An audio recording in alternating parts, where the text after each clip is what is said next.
അസ്സലാമു അലൈക്കും വറഹ്മത്തുള്ളാഹി. ബിസ്മില്ലാഹി അൽഹംദുലില്ലാഹി വസ്സലാത്തു വസ്സലാമു അലാ അഷ്റഫി റസൂലില്ലാഹി വഅലാ ആലിഹി വസഹ്ബിഹിൽ ഫായിസീന ബിറളില്ലാഹി അമ്മാ ബഅദ്.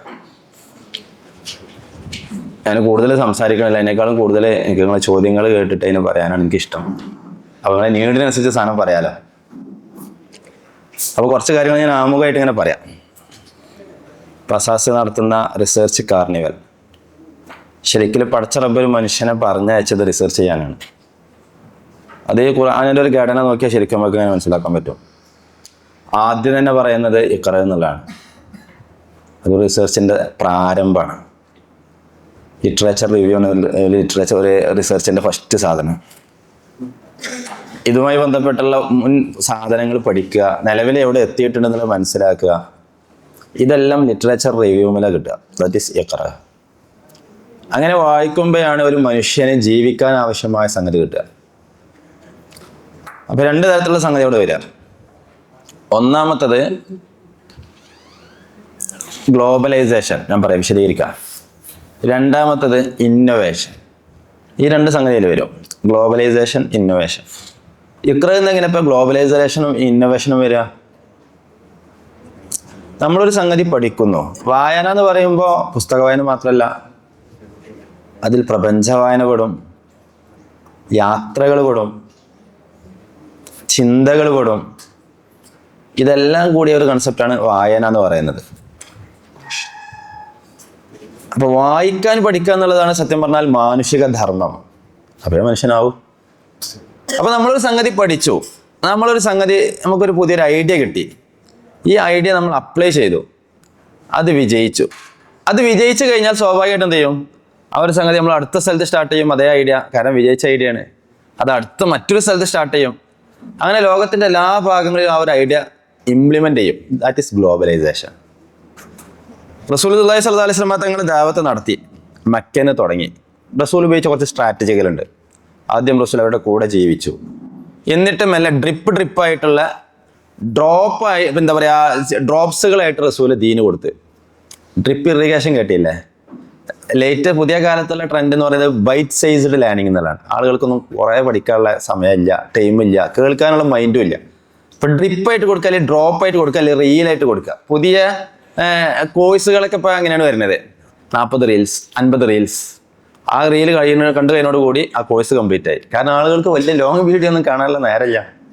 അതാണ് ബൈറ്റ് സൈസ്ഡ് ലേണിംഗ്, അല്ലെങ്കിൽ ബൈറ്റ് സൈസ്ഡ് ടീച്ചിങ് എന്നൊക്കെ പറഞ്ഞ പുതിയ കാലത്തൊരു ട്രെൻഡ് എന്ന് പറഞ്ഞ സാധനം. അപ്പോൾ വിജയിച്ചൊരു സാധനത്തിനെ മറ്റൊരിടത്ത് ഇംപ്ലിമെൻ്റ് ചെയ്യുന്നു. ഇപ്പോൾ സൂപ്പർ മാർക്കറ്റ് എന്നുള്ളൊരു കൺസെപ്റ്റ് വന്ന്, അപ്പോൾ ഒരിടത്ത് തുടങ്ങി, വിജയിച്ചു. അപ്പോൾ അതിൻ്റെ ഔട്ട്ലെറ്റ് അടുത്ത നാട്ടിൽ തുടങ്ങി, പിന്നെ അടുത്ത നാട്ടിൽ തുടങ്ങി, പിന്നെ അടുത്ത രാജ്യത്ത് തുടങ്ങി. അങ്ങനെ ഇത് എല്ലായിടത്തും കൊണ്ടുവരുമ്പോൾ ഗ്ലോബലൈസേഷനായി മാറുന്നു. ഇതാണ്. അപ്പോൾ മനുഷ്യൻ്റെ നിലനിൽപ്പിന് ഗ്ലോബലൈസേഷൻ ആവശ്യമാണ്. ഒന്ന്, റിഹ്ലത്ത ശിതാഇ വസ്സൈഫ്, ഇവിടെ നിന്ന് അങ്ങോട്ട്, അവിടെ നിന്ന് ഇങ്ങോട്ട്. അപ്പോൾ യാത്രകൾ ഇങ്ങനെ വരുന്നു, ഈ സാധനമൊക്കെ ഗ്ലോബലൈസ്ഡ് ആകുന്നു, കൾച്ചറുകൾ ഗ്ലോബലൈസ്ഡ് ആകുന്നു. അപ്പോൾ അതിൻ്റെ ചെറിയ മൈക്രോ സാധനങ്ങളാണ് സൂക്ക് ഉക്കാൽ ഉദാഹരണം, അല്ലെങ്കിൽ ചെറിയ ചന്തകൾ. ഇപ്പോൾ ഗ്ലോബൽ വില്ലേജുകൾ വന്ന്, ഗ്ലോബൽ മാർക്കറ്റുകൾ വന്ന്. അപ്പോൾ നോളേജ് പ്രൊഡക്ഷനിലും അങ്ങനെ തന്നെ ഗ്ലോബലൈസേഷൻ വന്നിട്ടുണ്ട്. ഇതാണ് ഒന്നാമത്തെ സാധനം. ഈ ഗ്ലോബലൈസേഷൻ ഉണ്ടാവണമെന്നുണ്ടെങ്കിൽ വായന ആവശ്യമാണ്. രണ്ടാമത്തെ സാധനമാണ് ഇന്നോവേഷൻ. ഇന്നോവേഷൻ എന്ന് പറഞ്ഞാൽ ടെക്നോളജി എന്നാണ് ഇതിൻ്റെ അർത്ഥം. മനുഷ്യൻ എപ്പോഴും ഡെവലപ്മെൻറ്റും പുതിയതുണ്ടാവലും പുതിയത് കണ്ടെത്തലും മനുഷ്യൻ്റെ നിലനിൽപ്പിന് ആവശ്യമാണെന്നുള്ളതാണ്. ആളുകൾ കൂടി, ആദ്യത്തെ ആരെയല്ലല്ലോ, ഇപ്പോൾ ആളുകൾ കുറേ കൂടി. അപ്പോൾ ആ ആളുകൾക്ക് കഴിക്കാനുള്ള ഭക്ഷണം ലോകത്തില്ല. അപ്പോൾ അവിടെ പുതിയ ഇന്നോവേഷൻ വരണം. അപ്പോൾ സ്വാഭാവികമായിട്ടും ധവള വിപ്ലവം, ജനിതക മാറ്റങ്ങളൊക്കെ വരുത്തിയിട്ട് പശുക്കളിൽ 3 ലിറ്റർ പാല് തരുന്ന പശുവിൽ 25 ലിറ്ററൊക്കെ പാല് തരുന്ന ലെവലിലേക്കുള്ള ക്ലോൺ ചെയ്തുള്ള പശുക്കൾ ഉണ്ടാക്കാൻ തുടങ്ങി. ഹൈബ്രിഡ് പശുക്കൾ. അത് ഇന്നോവേഷനാണ്. ഇതില്ലാതെ മനുഷ്യന് സർവൈവ് ചെയ്യാൻ പറ്റില്ല. ജനിതക മാറ്റം വരുത്തിയ വിത്തുകൾ, ആദ്യം ഒരു മാവ്, ആ മാവ് കഴിക്കണം എന്നുണ്ടെങ്കിൽ വർഷങ്ങളെടുക്കും. അല്ലെങ്കിൽ വേറൊരു ധാന്യങ്ങൾ, സസ്യങ്ങൾ, അത് കഴിച്ചാൽ കുറച്ചേ ഉണ്ടാവും. അപ്പം എന്ത് ചെയ്തു? 2 സ്വഭാവങ്ങളുള്ള ഉദാഹരണം, പെട്ടെന്ന് കായ്ക്കുന്ന ഒരു മരവും കായ്ച്ചാൽ കുറേ പഴങ്ങൾ ഉണ്ടാവുന്ന ഒരു മരത്തിൻ്റെയും രണ്ടിൻ്റെയും ഈ നല്ല ജനിതക സ്വഭാവത്തെ ഹൈബ്രിഡ് ചെയ്തിട്ട് പുതിയൊരു സാധനം ക്രിയേറ്റ് ചെയ്തു. അപ്പോൾ പെട്ടെന്ന് കായ്ക്കും ചെയ്യും, കുറേ ഉണ്ടാവും ചെയ്യും. അപ്പോൾ ആളുകൾക്ക് അത് ആവശ്യമാണ്. അപ്പോൾ അതാണ് ഇന്നോവേഷൻ. അപ്പോൾ ആ ഒരു സാധനം വന്നു. അപ്പോൾ ആളുകളൊക്കെ ഇതൊക്കെ കൺസ്യൂം ചെയ്യാൻ തുടങ്ങി. അപ്പോൾ വേസ്റ്റ് കുറേ കൂടാൻ തുടങ്ങി. അപ്പോൾ ഈ വേസ്റ്റിനെ പ്രോസസ്സ് ചെയ്യാനുള്ള പുതിയ ടെക്നോളജി ഡെവലപ്പ് ചെയ്യണം. അപ്പോൾ അടുത്തൊരു ടെക്നോളജി ആവശ്യമാണ്. അപ്പോൾ അതിനെ പ്രോസസ്സ് ചെയ്യാനുള്ള കുറേ എന്താ പറയുക ടെക്നോളജികളും മെഷീനറീസ് ഒക്കെ ഉണ്ടാക്കി. അപ്പോൾ ഈ മെഷീനറീസ് ഡെവലപ്പ് ചെയ്യാനുള്ള മെഷീനറീസും അതിനുള്ള എക്യുപ്മെന്റ്സും അതിനുള്ള മെറ്റൽസും കൂടുതൽ വേണം. അപ്പോൾ ആ ലോഹങ്ങൾ കുഴിച്ചെടുക്കാനുള്ള പുതിയ മെഷീനറീസ് കണ്ടെത്തണം. അപ്പം ലോകം ഇങ്ങനെ എപ്പോഴും ടെക്നോളജി ഇല്ലാതെ ലോകത്തിന് സർവൈവ് ചെയ്യാൻ പറ്റൂല. That is innovation. ഈ രണ്ട് സംഗതി ഇല്ലാതെ ലോകം ഒരിക്കലും മുന്നോട്ട് പോകില്ല. ഒന്ന് ഇന്നോവേഷൻ വേണം, that is technology, and second one is globalization. അത് ഇക്കറയെന്ന് കിട്ടും. അപ്പോൾ പുതിയ കാലത്ത് ലോകം എത്തിയിരിക്കുന്ന ഒരു സ്റ്റാൻഡാണ് AI എന്ന് പറയുന്ന സാധനം, ആർട്ടിഫിഷ്യൽ ഇൻ്റലിജൻസ്. ഇതുവരെ മനുഷ്യന് ചിന്തിച്ചിട്ട് മനുഷ്യനെ കാര്യങ്ങളൊക്കെ ചെയ്യുന്നൊരു കാലമായിരുന്നു. ഇപ്പം അതിൻ്റെ ആവശ്യമില്ല. ഓട്ടോണമസ് ആയിട്ട് ഡെസിഷൻ എടുക്കുന്ന സംഗതികൾ ആവശ്യം. ഇത് ഈ കാലത്തിൻ്റെ ആവശ്യമാണ്. ഇതില്ലെങ്കിൽ മനുഷ്യന് സർവൈവ് ചെയ്യാൻ പറ്റൂല. അപ്പോൾ ഓരോ കാലത്തിനും സർവൈവ് ചെയ്യാനുള്ള സാധനം പഠിച്ചോനെ ഓരോ മനുഷ്യന്മാർക്ക് ഇൽഹാമായിട്ട് കൊടുക്കും. അതിൽപ്പെട്ടൊരു സാധനമാണ് AI. 1950കളാണ് അതിനെപ്പറ്റി പഠനം തുടങ്ങിയത്. 1956, 58കളിലാണ് അതൊരു ആർട്ടായിട്ട് രൂപപ്പെട്ടത്. ആർട്ടിഫിഷ്യൽ ഇൻ്റലിജൻസ് എന്നുള്ളത് ഒരു ആർട്ടായിട്ട് രൂപപ്പെടുന്നത് 1958കളിലാണ്. US ഗവൺമെൻറ് ഇതിനു വേണ്ടി ഫണ്ട് ചിലവാക്കി 30 വർഷത്തോളം അത് റിസർച്ച് നടത്തി. ലാസ്റ്റ് ഇത് എവിടെ എത്തൂല എന്നുള്ളവർക്ക് ഫണ്ട് കട്ട് ചെയ്തു. ഇനി മതി പഠിച്ചത്, അതിനെപ്പറ്റി വെറുതെ വരാന്ന്. പിന്നെ അതിൻ്റെ ശേഷം വീണ്ടും ഇതേപോലെ ഒന്നുകൂടിയും പഠിച്ചാലോ എന്നുള്ള നിലയ്ക്ക് വീണ്ടും ഫണ്ട് കൊടുത്തു, പഠിച്ചു. ഇപ്പം നിലവിൽ നമ്മൾ ഉപയോഗിച്ചു കൊണ്ടിരിക്കുന്ന ആർട്ടിഫിഷ്യൽ ഇൻ്റലിജൻസിൻ്റെ ആ സ്റ്റേജിൽ എത്തിയിരിക്കുന്നു. അപ്പോൾ ലോകം വളരണമെന്നുണ്ടെങ്കിൽ ടെക്നോളജി ആവശ്യമാണ്. അതുകൊണ്ടാണ് പഠിച്ചവൻ പറഞ്ഞ അഫലായറൂന ലിബിലി കൈഫ ഖുലിഖത്ത്. ഓരോ കാലത്തും നമ്മൾ ഒട്ടകത്തിലേക്ക് നോക്കുമ്പോൾ വ്യത്യസ്തമാണ്. ആദ്യ കാലത്ത് നോക്കുമ്പോൾ ഒട്ടകത്തിനെ മാത്രമാണ് കാണുക. മൈക്രോസ്കോപ്പ് കണ്ടെത്തിനെ കാണുമ്പോൾ ഒട്ടകത്തിനെ മാത്രമല്ല, ഒട്ടകത്തിൻ്റെ ഓരോ ജനിതക മാറ്റങ്ങളും ക്രോമസോമും കാണാൻ പറ്റും. ഉദാഹരണം, അടുത്തൊരു ലെവലിലേക്ക് എത്തുന്ന സമയത്ത് ആർട്ടിഫിഷ്യൽ ഇൻ്റലിജൻസ് ഉപയോഗിച്ചിട്ട് ഇതിൻ്റെ പുതിയ സാധനങ്ങളും ഓരോ സാധനങ്ങളും പ്രോസസ് നമുക്ക് ഫോർകാസ്റ്റ് ചെയ്യാൻ പറ്റണം, പ്രെഡിക്റ്റ് ചെയ്യാൻ പറ്റണം. അപ്പോൾ ഓരോ കാലത്തും നോട്ടത്തിന് മാറ്റം വരണം. അവിടെയും ഗ്ലോബലൈസേഷൻ വേണം, അവിടെ ഇന്നോവേഷൻ വരണം. അപ്പോൾ ആർട്ടിഫിഷ്യൽ ഇൻ്റലിജൻസ് എന്നുള്ളത് ലോകത്തിൻ്റെ ആവശ്യമാണ്. ഇത് പഠിച്ചോന് നമുക്ക് തന്നിട്ടുള്ളൊരു ടൂളാണ്, ഉപയോഗിക്കണം. അഹ്ലക്കലക്കും മാഫിൽ അർളി ജമിയ, തന്ന സാധനങ്ങളൊക്കെ ഉപയോഗിക്കണം. അത് പഠിച്ചവർക്ക് നിയമത്തെ എണീപ്പെട്ടതാണ്. പക്ഷെ എങ്ങനെ ഉപയോഗിക്കുന്നു എന്നുള്ളതാണ്. That is constructive use. കൺസ്ട്രക്റ്റീവായിട്ട് ഉപയോഗിക്കണം, ഡിസ്ട്രക്റ്റീവായിട്ട് ഉപയോഗിക്കരുത്. കൺസ്ട്രക്റ്റീവായിട്ട് ഉപയോഗിക്കാൻ പറ്റുന്ന സാധനമാണ് റിസർച്ച് എന്നുള്ളത്. കൺസ്ട്രക്റ്റീവായിട്ട് ഉപയോഗിക്കാൻ പറ്റുന്നതാണ് ടീച്ചിങ് എന്നുള്ളത്. ഡിസ്ട്രക്റ്റീവായിട്ട് ഉപയോഗിക്കാൻ പറ്റുന്നതാണെങ്കിൽ യുദ്ധങ്ങൾ എന്നുള്ളത്. ഇപ്പോൾ ഇസ്രായേൽ ഫലസ്തീനിൽ ഉപയോഗിച്ചതാണ്. ഡിസ്ട്രക്റ്റീവായിട്ട് അതിനെ ഉപയോഗിച്ചു. ആളുകളുടെ ഫേസും പിന്നെ അവർക്ക് കൊല്ലേണ്ട ആളുകളുടെ ഫേസും കാര്യങ്ങളൊക്കെ അതിനെ പഠിപ്പിച്ചു. ഡാറ്റ ട്യൂട്ടറിങ് അല്ലെങ്കിൽ ഡാറ്റ പ്രോസസ്സ് ചെയ്തു. പിന്നെ ഈ ആളുകളെ AI ഓട്ടോമാറ്റിക്കായിട്ട് ഡിറ്റക്ട് ചെയ്യണം. അവരുടെ ബയോമെട്രിക്സ് ഒക്കെ വെച്ചിട്ട് ഓട്ടോമാറ്റിക്കായിട്ട് ഡിറ്റക്ട് ചെയ്യണേ. അവർ എവിടെയാണുള്ളത് അവിടെ ഓട്ടോമാറ്റിക് ഷെല്ലാക്രമണം ഉണ്ടാവും. ചിലപ്പോൾ ഹോസ്പിറ്റലിലായിരിക്കും അവർ ഉണ്ടാവും, അപ്പോൾ ആ ഹോസ്പിറ്റലിൽ ഷെല്ലാക്രമണം ഉണ്ടാവും. ചിലപ്പോൾ അവർ സ്കൂളിലായിരിക്കും ഉണ്ടാവുക, അപ്പോൾ ആ സ്കൂളിൽ ഷെല്ലാക്രമണം ഉണ്ടാവും. ഇത് ഇസ്രായേൽ ചെയ്തതാണ് വെച്ചാൽ ചെയ്തതാണ്, അല്ല വെച്ചാൽ അല്ല. കാരണം ഇത് ഡിസ്ട്രക്റ്റീവായിട്ട് AI ഉപയോഗിച്ചു എന്നുള്ളതാണ്. നമ്മൾ കത്തി ഉപയോഗിക്കുമ്പോൾ അങ്ങനെ തന്നെയാണ്. കത്തി ചിലപ്പോൾ നമ്മൾ ഒരാൾ കൊല്ലാൻ ഉപയോഗിച്ചാൽ ഡിസ്ട്രക്റ്റീവാണ്. അതിനല്ല കത്തി പഠിച്ചുണ്ടാക്കിയത്. കത്തി വെച്ചിട്ട് നമുക്ക് ഒരുപാട് വെജിറ്റബിൾസ് ഒക്കെ നല്ല കോലത്തിൽ ഡിസൈൻ ചെയ്യാനും കട്ട് ചെയ്യാനും ഫുഡ് ഉണ്ടാക്കാനൊക്കെ പറ്റും. അത് സുന്നത്തായ ഒരു കാര്യമാണ്. അതിനാണ് പഠിച്ചോനെ ഉണ്ടാക്കിയത്. അപ്പോൾ how to use this is ethical use. Ethical hacking എന്നൊക്കെ പറഞ്ഞ പോലെ ഹാക്കിങ് പാടുണ്ടായിച്ചുണ്ട്, ഇല്ല വെച്ചാൽ ഇല്ല.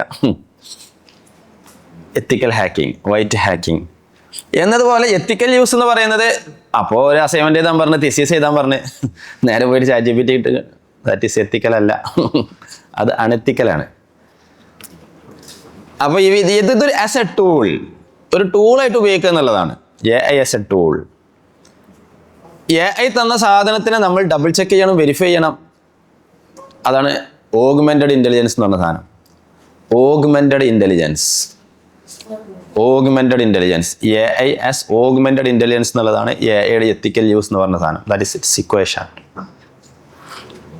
AI തന്ന സാധനം മനുഷ്യൻ വായിച്ച് ക്രിറ്റിക്കൽ തിങ്കിങ് ചെയ്ത് വെരിഫൈ ചെയ്തതിന് ശേഷം മാത്രം പ്രോസസ്സ് ചെയ്യുന്ന പരിപാടി ഓഗ്മെന്റഡ് ഇൻ്റലിജൻസ്. ഇതില്ലാത്തത് കൊണ്ടാണ് പലപ്പോഴും പല പ്രശ്നങ്ങളും വരുന്നത്. AI എന്ന് പറഞ്ഞാൽ മനുഷ്യൻ പഠിപ്പിച്ച് പ്രോഗ്രാം ചെയ്തിട്ടൊരു സാധനമാണ്, അതിൽ തെറ്റ് വരാം. MITയുടെ പഠനം പ്രകാരം ChatGPTയിൽ കുറേ ബയാസ്ഡായിട്ടുള്ള ഡാറ്റകൾ ഉണ്ടെന്നാണ്, വിശിഷ്യ ഇസ്ലാമുമായി ബന്ധപ്പെട്ട. അപ്പോൾ എല്ലാം ശരി എന്നുള്ള കൺസെപ്റ്റ് AI AI ടൂള് മാത്രമാണ്. അത് വെരിഫൈ ചെയ്യേണ്ടത് നമ്മുടെ ഉത്തരവാദിത്തമാണ്. പെണ്ണിങ്ങനെ ഓട്ടോമാറ്റിക് ആയിട്ടും എഴുതും, ആ എഴുതിയ സാധനം അതേമാതിരി കൊടുക്കാൻ പാടില്ല. പിന്നെ എഴുതിയ സാധനം നമ്മൾ വെരിഫൈ ചെയ്യുമ്പോൾ അത് നമ്മളതായി. അപ്പോൾ നിങ്ങളൊരു സാധനം AI ചെയ്ത് തന്നൊരു സാധനം നിങ്ങൾ വെരിഫൈ ചെയ്ത് കഴിഞ്ഞാൽ പിന്നെ അത് നിങ്ങളുടെയാണ്. പിന്നെ നിങ്ങളത് ഒരാൾക്ക് കൊടുത്തതിന് ശേഷം അബ്സ്ട്രാക്ട് ഓഫ് ചെയ്ത് പേപ്പർ കൊടുത്തതിന് ശേഷം ഇതിൽ തെറ്റുണ്ടല്ലോ എന്ന് പറയാം, AI ചെയ്താണ് അവൻ്റെ മണ്ടൊക്കെ കൊടുക്കണം. കാരണം അത് AI ഓൻ ചെക്ക് ചെയ്ത് കഴിഞ്ഞാൽ പിന്നെ അത് ഓൻ്റെതായി. അപ്പോൾ പുതിയ കാലത്ത് റിസർച്ചിൽ AI ഉപയോഗിക്കണം എന്നുള്ളതാണ് നിയമം. അപ്പോൾ റിസർച്ച് മെത്തഡോളജിയിൽ സാധനം കൊടുക്കണം, എന്തെല്ലാം ആവശ്യങ്ങൾക്കാണ് AI ഉപയോഗിച്ചത് എന്നുള്ളതിൽ കൊടുക്കണം. അങ്ങനെ കൊടുത്താൽ പ്രശ്നമില്ല. ആമസോണിൻ്റെ കിൻഡിൽ എന്ന് പറഞ്ഞാൽ KDP ഉണ്ട്, കിൻഡിൽ ഡയറക്റ്റ് പബ്ലിഷിങ്.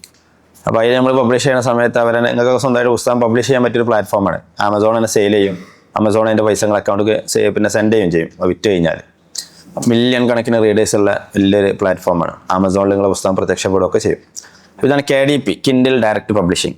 അപ്പോൾ ഇതിൽ ഇവർ നമ്മൾ പുസ്തകം അപ്ലോഡ് ചെയ്താലും മാനുസ്ക്രിപ്റ്റ് അപ്ലോഡ് ചെയ്താലും അവർ ചോദിക്കും, ഇതിൽ നിങ്ങൾ AI ഉപയോഗിച്ചിട്ടുണ്ടോ, എത്ര ശതമാനം ഉപയോഗിച്ചിട്ടുണ്ട് എന്നൊക്കെ ചോദിക്കും. അപ്പോൾ അതിൽ കൊടുക്കേണ്ടി വരും. അപ്പോൾ ഉപയോഗിക്കാമെന്നാണ് അതിൻ്റെ അർത്ഥം. ഇനി എങ്ങനെയൊക്കെ ഉപയോഗിക്കും എന്നുള്ളതാണ്. പല രീതിയിൽ ഉപയോഗിക്കാൻ പറ്റും. AI കൊണ്ട് എന്ത് ലഭിച്ചു? ഇപ്പോൾ AI വന്നതുകൊണ്ട് നമുക്ക് എന്ത് ലഭിച്ചു എന്ന് വെച്ചാൽ മനുഷ്യർക്ക് ഒരുപാട് സമയം ലഭിച്ചു എന്നുള്ളതാണ്. ഒരുപാട് സമയം. മറ്റേതിപ്പോൾ 1000 ആളുകളുടെ ഡാറ്റ നമുക്ക് കിട്ടി.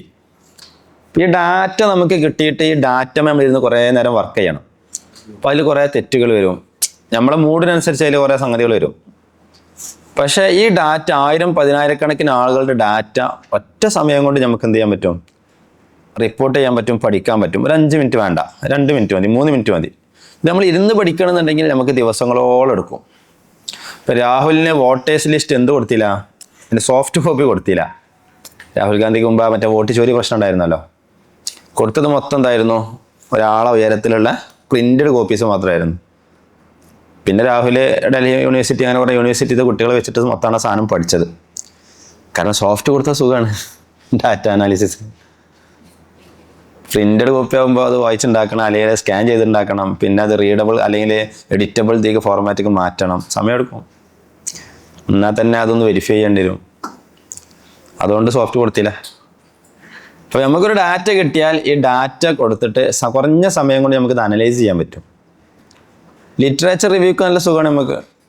നമ്മളിപ്പോൾ സാധാരണ 3-4 പുസ്തകം വായിച്ചിട്ട് ലിറ്ററേച്ചർ റിവ്യൂ തയ്യാറാക്കും.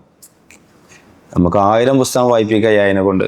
നിങ്ങളടുത്ത് അതിൻ്റെ ലിസ്റ്റ് ഉണ്ട്. നിങ്ങൾ ആദ്യം AI പറയാം. എപ്പോഴും ഞാൻ ഇങ്ങനെ കുറേ പറയണില്ല കേട്ടോ, ഞങ്ങൾക്ക് അവസരം തരാം ചോദിക്കാൻ. അപ്പോൾ അതിനനുസരിച്ച് ഇങ്ങനെ പറയാച്ചിട്ടാണ്. അപ്പോൾ AI സംസാരിക്കേണ്ട രീതി മാറ്റമുണ്ട്. അതിനാണ് പ്രോംപ്റ്റ് എഞ്ചിനീയറിംഗ് എന്ന് പറയുന്ന സാധനം. പ്രോംപ്റ്റ് എഞ്ചിനീയറിംഗ് പ്രോംപ്റ്റ് കൊടുക്കുന്നിടത്താണ് സത്യം പറഞ്ഞാൽ റിസർച്ചിൽ നിങ്ങളെ സ്കില്ല് മനസ്സിലാവുക. ഡയറക്റ്റ് ചോദിച്ചാലും നിങ്ങൾ പ്രോംപ്റ്റ് നല്ല വൃത്തിയിൽ പ്രോംപ്റ്റ് കൊടുത്തിട്ട് ചോദിക്കുന്നതും അതിൽ നിങ്ങൾ തിസിസിൽ മാറ്റം ഉണ്ടാവും. ഫോർ എക്സാമ്പിൾ, നിങ്ങളൊരു globalisation and Muslim education suppose, അല്ലെങ്കിൽ global warming and Muslim education, ആഗോളതാപനം മുസ്ലിം വിദ്യാഭ്യാസവും. അപ്പോൾ ആ ഒരു വിഷയത്തിൽ നിങ്ങളൊരു അസൈൻമെൻറ്റ് എഴുതണം, തിസീസ് എഴുതണമെങ്കിൽ ഉദാഹരണം. അപ്പോൾ നിങ്ങൾ എന്ത് ചെയ്യണം? BA എന്താ പറയുക, global warming expert and researcher എന്നുള്ളൊരു പ്രോംപ്റ്റ് ആദ്യം കൊടുക്കണം. അതെന്തിനാന്ന് വെച്ചാൽ അതിനെ എക്സ്പേർട്ട് ആക്കാനാണ്. ഇപ്പം നിങ്ങൾ സയൻസിലുള്ള സംശയം ഇപ്പോൾ ഫിഖറിൻ്റെ സ്വാതന്ത്ര്യ സ്ഥാനം പോയി ചോദിച്ചില്ലല്ലോ. പോയി ചോദിച്ചോ, അസ്സലാമു അലൈക്കും സാർ, ഒരു സംശയമുണ്ട്. എന്താ പറയില്ല? അല്ല സാർ, ഈ സമയം MC² എന്ന് പറഞ്ഞാൽ എന്ത്? അപ്പോൾ ഉദാഹരണം സപ്പോസ് ഒരു താടിക്ക് വെച്ചിട്ട് 5 6 നമ്മൾ ചോദിച്ചു നോക്കി, ഒരു ഫിഗർ എടുക്കണേ. അപ്പോൾ നമ്മൾ ചോദിക്കൂല. അതേ ഒരു പൊട്ടത്തിലാണ് സത്യം പറഞ്ഞാൽ ഡയറക്റ്റായിട്ട് നമ്മൾ ChatGPT-നോടോ DeepSeek-നോടോ ക്ലോഡിനോടോ പെർപ്ലക്സിറ്റിനോടോ ഇതൊക്കെ നമ്മൾ ചോദിച്ചാൽ സംഭവിക്കുന്നത്. മൂപ്പരൊരു ജനറൽ സാധനമാണ്. അപ്പോൾ ഇതൊരു ശരിക്കും ഇൻ്റലിജൻസ് അല്ല, ഇതൊരു പ്രഡിക്ഷനാണ്. AI is not an intelligence, it's a prediction. ഇതിന് കിട്ടിയ ഒരുപാട് ഡാറ്റകളുണ്ട്. ഈ ഡാറ്റകൾ വെച്ച് ഇത് പ്രഡിക്റ്റ് ചെയ്യണം, നെക്സ്റ്റ് എന്തായിരിക്കും. അപ്പോൾ അതിനോട് ഏറ്റവും അടുത്ത് വരുന്ന സാധനത്തിനാണ് അത് ഔട്ട്പുട്ടായിട്ട് നമുക്ക് തരുന്നത്. അപ്പോൾ ഒരു ഇൻ്റലിജൻസ് അല്ല, പ്രഡിക്ഷനാണ്. അപ്പോൾ ഈ പ്രഡിക്ഷൻ ശരിയാണോ നോക്കുന്നതാണ് നമ്മൾ ചെയ്യേണ്ടത്. ആ പ്രഡിക്ഷൻ ശരിയാക്കാനാണ് നമ്മൾ എന്ത് ചെയ്യുന്നത്? ഈ റോൾ പ്രോംപ്റ്റിംഗ് അല്ലെങ്കിൽ പേഴ്സോണ പ്രോംപ്റ്റിംഗ് എന്ന് പറഞ്ഞ സാധനം കൊടുക്കുന്നത്. അപ്പോൾ ആദ്യം നമ്മൾ ആ വിഷയത്തിലുള്ള ഒരു ഓതൻറ്റിക് എക്സ്പേർട്ടാക്കി മാറ്റും, റിസർച്ചറാക്കി മാറ്റും. എന്നിട്ട് നമ്മൾ എന്ത് പറയും? നൗ റീഡ് ദ ബുക്സ് എന്ന് പറഞ്ഞിട്ട് നമുക്ക് അതിലുള്ള, അല്ലെങ്കിൽ now suggest the most relevant books in this field എന്ന് പറയാം. അപ്പോൾ കുറച്ച് ബുക്ക് മുമ്പിൽ സജസ്റ്റ് ചെയ്ത് തരും. അപ്പോൾ നെക്സ്റ്റ് 100 to അടുത്തൊരു 100 കൂടി, അപ്പോൾ അടുത്തെണ്ണം തരും, പിന്നെയും തരും. അങ്ങനെ കുറേ ആയിരം. കാരണം ഒറ്റടിക്ക് 1000 ജനറേറ്റ് ചെയ്യാൻ കഴിയൂല. മാക്സിമം ഒരു 4 പേജ് ഒക്കെയാണ് ആവറേജ് കണക്ക് അതിന് ജനറേറ്റ് ചെയ്യാൻ കഴിയുന്നത്. അപ്പൊ അങ്ങനെ ഒരു 1000 പേജ് അതിന് ശേഷം 1000 പുസ്തകം അതിന് ശേഷം നമ്മൾ പറയണേ now read all of these books. അപ്പോൾ മൂപ്പര് അലൈക്കും അസ്സലാം ഞാൻ ഫുള്ള് വായിച്ചു എന്നൊക്കെ പറഞ്ഞ മൂപ്പര് വരും. എന്നിട്ട് നമ്മൾ പറയണം now prepare A literature review for the article or for the thesis എന്ന് പറയുന്നത് നിങ്ങൾ ടോപ്പിക് കൊടുത്താൽ ഈ 1000 പുസ്തകം വായിച്ചിട്ടുള്ള ഇൻസൈറ്റ് വെച്ചിട്ടായിരിക്കും മൂപ്പര് ഈ ലിറ്ററേച്ചർ റിവ്യൂ തയ്യാറാക്കുക. ഇതിപ്പോൾ നിങ്ങൾ കൊണ്ടോ ഇല്ലല്ലോ. അപ്പോൾ ഈ പ്രോംപ്റ്റ് കൊടുക്കുന്നിടത്താണ് നിങ്ങൾ creativity. The crafting the prompt is prompt engineering. നല്ല വൃത്തിയിലൊരു പ്രോംപ്റ്റിനെ ക്രാഫ്റ്റ് ചെയ്യുന്ന പരിപാടിയാണ് പ്രോംപ്റ്റ് എഞ്ചിനീയറിംഗ് എന്ന് പറഞ്ഞാൽ. അപ്പം മരക്കഷ്ണം ഇപ്പോൾ എല്ലാവർക്കും കിട്ടും, ചിലവർ നല്ല രസമുള്ള ശില്പാക്കി മാറ്റും. അപ്പോൾ എല്ലാവർക്കും കഴിയുമോ? ചില ആൾക്കാർ എടുത്ത് തൊല്ലും, ചില ആൾക്കാർ എടുത്ത് എറിയും, ചില ആൾക്കാർ ചവിട്ടി പൊട്ടിക്കും. പിന്നെ പലരും പല കോലത്തിലേക്കാരെ ഉപയോഗിക്കുക. അത് നന്നായിട്ട് വൃത്തിയിൽ ഇങ്ങനെ കട്ട് ചെയ്ത് ഇതാക്കി സെറ്റാക്കി നല്ല വൃത്തിയിൽ ഇങ്ങനെ ഇതാക്കിയാൽ 1000കണക്കിന് 10000കണക്കിന് വിൽക്കബിളായ കോലത്തിലുള്ള ഒരു സാധനമായി മാറും. അപ്പോൾ അതാണ് ക്രാഫ്റ്റിംഗ് എന്ന് പറഞ്ഞ പരിപാടി. ഈ സാധനം പ്രോംപ്റ്റ് എഞ്ചിനീയറിംഗിന് ഉണ്ട് എന്നർത്ഥം. അതിനോട് ചോദിക്കുന്നിടത്ത് ഒരു ക്രിയേറ്റിവിറ്റി ഉണ്ട്. അപ്പോൾ ഒരു പുസ്തകം വായിച്ചിട്ട് ലിറ്ററേച്ചർ റിവ്യൂ തയ്യാറാക്കി തരും. Now prepare the research questions. അപ്പോൾ ഈ 1000 പുസ്തകങ്ങൾ വായിച്ച ഇൻസൈറ്റിലായിരിക്കും ഈ റിസർച്ച് ക്വസ്റ്റ്യൻ മൂപ്പര് പ്രിപ്പയർ ചെയ്യണേ. ഡയറക്റ്റ് പോയി ചോദിച്ചാൽ കിട്ടൂല. ഡയറക്റ്റ് പോയി ചോദിച്ചാൽ മൂപ്പര് ഏതെങ്കിലും 2-3 പുസ്തകം വായിച്ചിട്ടുള്ള ഒരു ലിറ്ററേച്ചർ റിവ്യൂ തരും. എന്തെങ്കിലും ഇതുമായി ബന്ധപ്പെട്ട എന്തെങ്കിലും 5 ക്വസ്റ്റ്യൻസും തരും. ഇതായിരിക്കും പൊതുവെ കിട്ടുന്ന സാധനം. ഇങ്ങനെയല്ല ചെയ്യേണ്ടത്, ഇങ്ങനെയാണ് ചെയ്യേണ്ടത്. അപ്പോൾ അങ്ങനെ ഈ സാധനങ്ങൾ ഇങ്ങനെ ചെയ്യിപ്പിച്ചാൽ ഏറ്റവും നല്ല പെർഫെക്റ്റ് സാധനം നിങ്ങൾക്ക് കിട്ടും. പിന്നെ നിങ്ങൾ പഠിച്ചിട്ട് നിങ്ങൾക്ക് കിട്ടിയ കുറേ ഡാറ്റകൾ ഉണ്ടാവും. ആ ഡാറ്റകൾ അപ്ലോഡ് ചെയ്യാം. ChatGPTയിലെ ലിമിറ്റ് കഴിഞ്ഞാൽ നിങ്ങൾ ഡീപ്സോക്കിൽ പോയിച്ചോളി. ഇനി വലിയ ഡാറ്റയൊക്കെ ആണെന്നുണ്ടെങ്കിൽ ഇപ്പോൾ ഒരു 100-150 പേജൊക്കെയാണ് ChatGPTക്ക് അല്ലെങ്കിൽ ഡീപ്സീക്കിനൊക്കെ വായിക്കാൻ കഴിയുക അപ്ലോഡ് ചെയ്താൽ. അപ്പം വലിയ ഡാറ്റയൊക്കെ നിങ്ങൾ ഗൂഗിൾ നോട്ട്ബുക്കെല്ലാം ഉപയോഗിച്ചോളി. അപ്പോൾ ആ പുസ്തകമൊക്കെ അപ്ലോഡ് ചെയ്തിട്ട് നിങ്ങൾ എന്ത് ചെയ്യുക, നിങ്ങളെ ഡാറ്റ അനാലിറ്റിക്സ് നടത്താം. ഇതിപ്പോൾ നിങ്ങൾ ഇരുന്ന് ചെയ്യണമെന്നുണ്ടെങ്കിൽ നിങ്ങൾക്ക് കുറേ വെള്ളം കുടിച്ചേണ്ടി വരും, കുറേ നാഷ്ട അടിച്ചാൻ പോകേണ്ടി വരും, കുറേ സമയം വേണ്ടി വരും, കുറേ കുറേ നടക്കേണ്ടി വരും, തല ചൊറിഞ്ഞ് നടക്കേണ്ടി വരും. ഈ പരിപാടിയൊന്നും ഇദ്ദേഹത്തിനില്ല. ഇദ്ദേഹം ഇതൊക്കെ എന്ത് ചെയ്യും, ഫുള്ള് നല്ല വൃത്തിയിൽ ഡാറ്റ അനാലിസിസ് ഒക്കെ ചെയ്തു തരും. ഈ ഡാറ്റ അനാലിസിസ് വെച്ച് അപ്പോൾ ഈ ഡാറ്റ റിപ്പോർട്ട് കിട്ടിയതിന് ശേഷം നിങ്ങളുടെ ഒരു ഫൈൻഡിങ്സും ഇതൊക്കെ പറയാം. എൻ്റെ കാഴ്ചപ്പാട് ഇതാണ് എന്ന് മുമ്പ് നിങ്ങൾ പറഞ്ഞു കൊടുക്കുക. ആയിക്കോട്ടെ, എന്നാലും ഞാൻ അതും കൂടി ആഡ് ചെയ്തോളാം. അങ്ങനെ നിങ്ങൾക്ക് കിട്ടിയ കുറച്ച് ഫൈൻഡിങ്സും നിങ്ങളുടെ സാധനങ്ങളും ഒക്കെ പാടെ മിക്സ് ആക്കിയിട്ടാണ് തീസിസ് ഉണ്ടാവേണ്ടത്. അപ്പോഴാണ് നിങ്ങളുടെ ആവുള്ളൂ. അപ്പോൾ ഇതിൽ വരാൻ സാധ്യതയുള്ളൊരു സാധനമാണ് ഹാലൂസിനേഷൻ. അതിൽ കാര്യമായിട്ട് വരുന്നൊരു പ്രശ്നം ഹാലൂസിനേഷനാണ്. ഹാലൂസിനേഷൻ എന്ന് പറഞ്ഞാൽ AI തള്ളാണ് ശരിക്കും ഹാലൂസിനേഷൻ എന്ന് പറയുന്നത്. AI തള്ളും, നന്നായിട്ട് തള്ളും. ഈ തള്ളൽ ഒഴിവാക്കൽ എങ്ങനെ? കുട്ടികൾ നല്ല ചോദ്യം ചോദിച്ചാൽ ഉസ്താന്മാർ തള്ളു നിൽക്കുമല്ലോ, അങ്ങനല്ല. കാരണം ഒരു ഉസ്താദോടെ പറഞ്ഞത്, ഉസ്താദ് കഥ പറഞ്ഞത് നിങ്ങൾ ചോദിക്കണേ ഉസ്താദോടെ പറഞ്ഞത് ഞാൻ ഇവിടെ കേട്ടാണ്. അപ്പോൾ അടുത്ത ദിവസം കേട്ട കഥ ഉസ്താദ് അറിയില്ല. കാരണം ഈ ചോദ്യം വരാൻ സാധ്യതയുണ്ട്. അപ്പോൾ നോക്കി വരും ധാരണ. അപ്പോൾ ഇതിന് അടുത്ത ദിവസം ഔട്ട് ചോദിച്ചു, ഉസ്താദ് ഇതോടെ ഉള്ളത് ഈ തബിലുണ്ട് ഈ എന്നതുപോലെ തന്നെ AI മൂപ്പര് ചോദിക്കുന്ന ആളെ സ്വഭാവം മനസ്സിലാക്കും. പേഴ്സണലൈസറാണ് ഓരോ AI. നിങ്ങൾ ഓരോരുത്തരും ChatGPTയിൽ സെയിം ചോദ്യം ചോദിച്ചാലും ഓരോരുത്തരും കിട്ടുന്ന ആൻസറും വ്യത്യസ്തകരം. ഓരോരുത്തർ കിട്ടുന്ന ഉത്തരം വ്യത്യസ്തകരം. നിങ്ങളുടെ ഹിസ്റ്ററി മൂപ്പര് ചെക്ക് ചെയ്യും. നിങ്ങൾ ഇതുവരെ എന്താണ് ചോദിച്ചിട്ടുള്ളത് നോക്കും. അപ്പോൾ നിങ്ങൾ ടൈപ്പോളജി മനസ്സിലാക്കും. നിങ്ങൾ ഏത് ടൈപ്പാണ്, അക്കാഡമിക് ടൈപ്പാണോ, അല്ല എന്താ പറയുക പിന്നെ ഫിക്ഷൻ ടൈപ്പാണോ, പിന്നെ സൈക്കോളജി ആണോ നിങ്ങളെ ഏരിയ, അങ്ങനെ ഓരോന്ന് നോക്കും. കാരണം നിങ്ങളെ പ്രീവിയസ് ക്വസ്റ്റ്യൻസ് എന്ന സാധനം കിട്ടും. ഇതൊക്കെ നോക്കിയിട്ടാണ് നിങ്ങൾക്കുള്ള ഉത്തരം തരിക. അപ്പോൾ നിങ്ങൾ ഫിഖഹിയായിട്ടുള്ള കുറേ സംശയങ്ങൾ ആദ്യം ചോദിച്ചേ, പിന്നെ പോയിട്ട് നിങ്ങൾ സൈക്കോളജിക്കൽ ചോദ്യം ചോദിച്ചാലും ഫിഖഹിയായിട്ടായിരിക്കും ആൻസർ തരിക. അതിൽ ഫിഖിൻ്റെ ഒരു ചോയ ഉണ്ടാവും. കാരണം മൂപ്പർക്ക് അറിയാം ഇപ്പം ഫിഖ് ഡിപ്പാർട്ട്മെൻ്റ് ആണെന്നുള്ളത്. അതിന് മെമ്മറി എന്നുള്ള സാധനം. അപ്പോൾ ഫ്രീ വെർഷനൊക്കെ ആണെങ്കിൽ ChatGPTയുടെ മെമ്മറി കുറച്ച് കഴിഞ്ഞാൽ ഫുള്ളാവും. അപ്പോൾ മെമ്മറി ഫുള്ള് ഇങ്ങനെ എഴുതി കാണിക്കും ഇല്ലേ? അതേ മെമ്മറി ഫുള്ളായിനാ. മെമ്മറി ഫുള്ള് ആൾക്കാർ നോക്കിയാട്ടെ ChatGPT നന്നായിട്ട് ഉപയോഗിക്കുന്ന ആൾക്കാരെ മെമ്മറിയൊക്കെ ഫുള്ളായിക്കാരം. എൻ്റെയൊക്കെ ഫുള്ളാണ്. പിന്നെ ഞാൻ പെയ്ഡ് വെർഷൻ വാങ്ങിയതാണ്. അപ്പോൾ പെയ്ഡ് പറഞ്ഞാൽ മറ്റേ ഒരു വർഷം 500 എന്താണ് 500 രൂപേൻ്റെ ഗോണ്ടല്ല സാധനം, ഫ്രീ ആയിട്ടുള്ള ₹1 എടുത്താലേ. പിന്നെ അപ്പോൾ മെമ്മറി ഫുള്ളാവും അദ്ദേഹത്തിൻ്റെ. മെമ്മറി ഫുള്ളായാൽ പിന്നെ ചോദിക്കണമെന്ന് മൂപ്പരെ മനസ്സിൽ നിൽക്കൂല.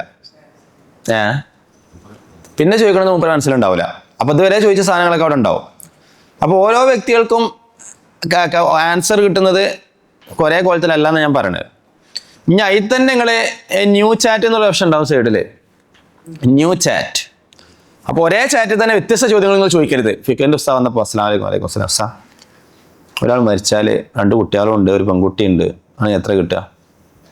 പിന്നെ ഈ ഗ്ലോബലൈസേഷനും പിന്നെ അടുത്തൊരു ചോദ്യം ബന്ധമില്ലാത്ത ചോദ്യക്കാരം ആ പുസ്തകം ഗ്ലോബലൈസേഷൻ കാരണത്താൽ കുറെ ആൾക്കാരെ ഫറായത് അപ്പോൾ നമുക്ക് കണക്റ്റ് ആവുന്ന സാധനം ഈ ഒരു പ്രശ്നം ഏയിൽ വരും.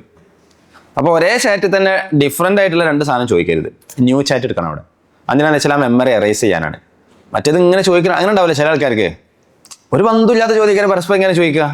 സാധനം എടുക്കുക പോയതേനെ, ഞാൻ നേരെ കോട്ടക്കൊന്ന് പോയതേനെ, ഇന്ത്യ ഫാമിലിൻ്റെ ഒപ്പം പോയതേനെ.